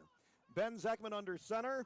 Handoff there, Charlie McIntyre. Nice pickup of 6. Oh, he's still on his feet. I thought they brought him down. And he pushes across the 40, sprints to the 35, and all the way to the 32. Charlie McIntyre with determination and a pickup of 18. McIntyre switching into beast mode on that run. Got hit early in the carry, but kept it moving. Picked up the extra gritty yards towards the tail end. That's a nice run. Great job by the sophomore. 18-yard run by Charlie McIntyre. First down from the Plymouth Whitemarsh 33 with 3:35 to go in the fourth quarter. Not like it matters on Mercy Rule running time because we have a lot of running plays anyway. So the clock would continue to run regardless. And here's another big pickup there. 33, Andrew Delp. Yeah, that's 33, Andrew Delp, a sophomore tight end for a gain of maybe 4 or so. You get tested as an announcer here when you get to reserve time because it's all these different names and numbers that we weren't anticipating. I certainly didn't anticipate to see the reserves that much in this game. I really thought we were going to have a closer one. 44-0. But again, Plymouth Whitemarsh, they did lose a ton of seniors, and as excited as their juniors were to get going and as much talent as they had among their juniors last year and coming into this year, it's going to be a work in progress, and, they'll put it together next week. Ben Zeckman is rolling left. Now he's going to take it himself. He has Jack Miller blocking for him. Ben Zeckman is contacted, and there's Jared Coulson, a sophomore who eventually brings him down for the Colonials. But Ben Zeckman turned that into a gain of maybe 12 or so for a first down. Good work for Ben Zeckman. Yeah, it was Matthew Kramer on the previous drive. Now Ben Zeckman, the two sophomore quarterbacks, getting some playing time late in this ball game. They're going to be competing for the next couple of years for that starting spot. And obviously here with a big lead in the fourth, neither of them getting a chance to throw the ball and show off their arm skill. But staying composed, just hand the ball off. When your number gets called to run it, pick up the first down. You just don't want to fumble. Keep possession and run this clock out.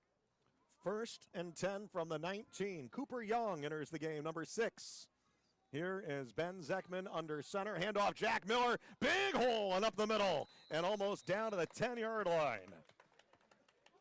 Cooper Young, number 6, getting some reps. He is a 6'1" tall sophomore. And I don't know if he knows this or not. I briefly lived in Memphis, Tennessee. There is a district in Memphis called Cooper Young. They have a Cooper Young festival. I lived there. It's a big thing. I wonder if he knows that there's an entire district in a city that is the same name that he has. Maybe he was named after it. I don't know. Who knows? Maybe a family member's listening to this right now, and he could get a postcard from there in the mail for the holidays. Ben Zeckman, 2nd and 3 from the 12. Here's Charlie McIntyre. Oh, he's going to take a knee.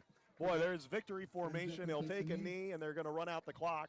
I mean, they could punch it in and get another score, but it looks like they're going to be a little more sportsmanlike, and unless he got tripped up there, but it looks like they're just running down the clock, right? Yeah, no, there's no reason. That was an intentional knee there. They're just going to run the clock out here. The next knee 50 seconds left, just 50 seconds. Yeah. And so the next knee will be taken under the 40-second mark in the game because obviously the 40-second play clock, and that's really going to take us to the end here. No need to add on to what's a dominant and decisive 44-point margin here in this ball game for YO. PW maybe had 50 yards of offense for the whole game, and YO does a lot right. PW might get it together next week and in future games, but it was more what Wyomissing does than what PW might have done to themselves. Ben Zeckman takes another knee, and that's going to do it. 15 seconds left. Fans to their feet, and a dominating performance here for the Wyomissing Spartans, who have defeated the Plymouth Whitemarsh Colonials stunningly, surprisingly, and easily, 44-0. And so now 3 wins for Wyomissing, 2 of them by shutout. 45-0 over Hamburg, 49-9 over Fleetwood. They gave up a touchdown, the reserves did, and 44-0 over a larger school program out of the Suburban 1 League that went 9-2 last year. This team was geared up and excited to play a bigger school because they don't play as many schools as large as Plymouth Whitemarsh and Wyomissing. They were the big dogs in this one in a 44-0 win as the teams go through the handshake line in the first ever meeting between Wyomissing and Plymouth Whitemarsh. I mean, Bob Wolfram's seen every team in eastern Pennsylvania, I think, in his not just 34 years as a head coach, but 46 years total with this program because he was an assistant coach before that. He had never had his team play Plymouth Whitemarsh, not that far down the road, down the Northeast Extension. They play here today. It was all YO and a dominating and impressive 44-0 win. They did very little wrong. They did a heck of a lot right. Yeah, this is a statement game by YO. They came out strong, and this is what you got to do. To your point, when you have a limited schedule, limited strength of opponent, you got to come out and dominate in every game, and that's what they did here today. It was a balanced effort, did it with multiple layers on the offensive and defensive end of the floor, and this is the rhythm you want to be in early in a championship potential season. This is a statement game because this is the game that we thought was going to be close. They beat Hamburg 45-0 and Fleetwood 49-9. Okay, those are 2 programs that are potentially in down years, and so YO made it look easy, but maybe it was too easy. But this is a team that was supposed to be a little bit more of a challenge, and YO did what they do and what I think they're going to continue to do. because coming up is Twin Valley next week and Kutztown the week after that. They're making it look easy, and you know what? They don't take anything for granted. They go out and they know that they're the big favorite, and they know that every team that they play is geared up to play them because they're the big dogs, and all they do is go out and execute over and over. Yeah, nothing but positive things to say this week for Wyo. I'm honestly out of good things to say. I've said it, harked on it a lot of times today. This is a dominant victory for the Spartans at home, off to a 3-0 start, looking to continue going into next week. Plymouth Whitemarsh maybe at 50 yards of offense today. Wyomissing probably around 30. Nadrowski with a pair of touchdown runs in the first quarter, then a safety on the snap over the punter's head. Earlier in the first quarter was Jack Feitner getting in there and blocking a punt to get a glorious field position, ending with a Nadrowski 1-yard touchdown run. It was 16-0 after one quarter. On second and goal from the 1, 3 men in the backfield behind Zekman. And instead, he lobbed it over to the corner of the end zone for a wide open Darren Bruner, two-way All-League last year. He had the 1-yard touchdown pass pretty much uncovered. He kind of snuck in around there, almost not fair. And with 8.5 to go in the first half, it was 23-0. And then the little pooch onside kick, as if it wasn't tough enough already, but if Plymouth Whitemarsh was going to keep entertaining thoughts of coming back and making this a game, Aiden Cerulli said, and he lobbed it over some of the front men. Timmy Fleischwood got there and covered on the onside recovery. At about the 30, began their next drive, then ended with John Huber's 6-yard touchdown run. It was 30-0 at halftime. 2 more touchdowns in the third quarter. One going for Allman with 9:06 left, 37-0. And then a 3-yard touchdown run for Timothy Fleischwood, who dives his way in with 3:10 to go in the third quarter, 44-0. And Wyo didn't even score in the fourth quarter, and they were about to with 1.5 minutes left and took a couple of knees instead. So just wanted to kind of run down the scoring summary here, some of the stats we will chat about next week. And some injuries there for Plymouth Whitemarsh in the end as well, including to Kern and the other young man, Zion East. They both looked like they were hobbled quite badly. We hope the best for them. I believe that next week they're playing Muhlenberg. All the schedules are kind of, helter-skelter and kind of all over the place a little bit. We know that Wyomissing next week will be here for a 1:30 game for the Wyomissing Spartans against the Twin Valley Raiders, and also the following Saturday for Wyomissing against the Kutztown Cougars, who haven't won in a couple of years. So we will talk to you next week. 1:20 will be starting our broadcast, and 1:30 for kickoff next Saturday here from the A field at Wyomissing Area High School for the Spartans against the Twin Valley Raiders.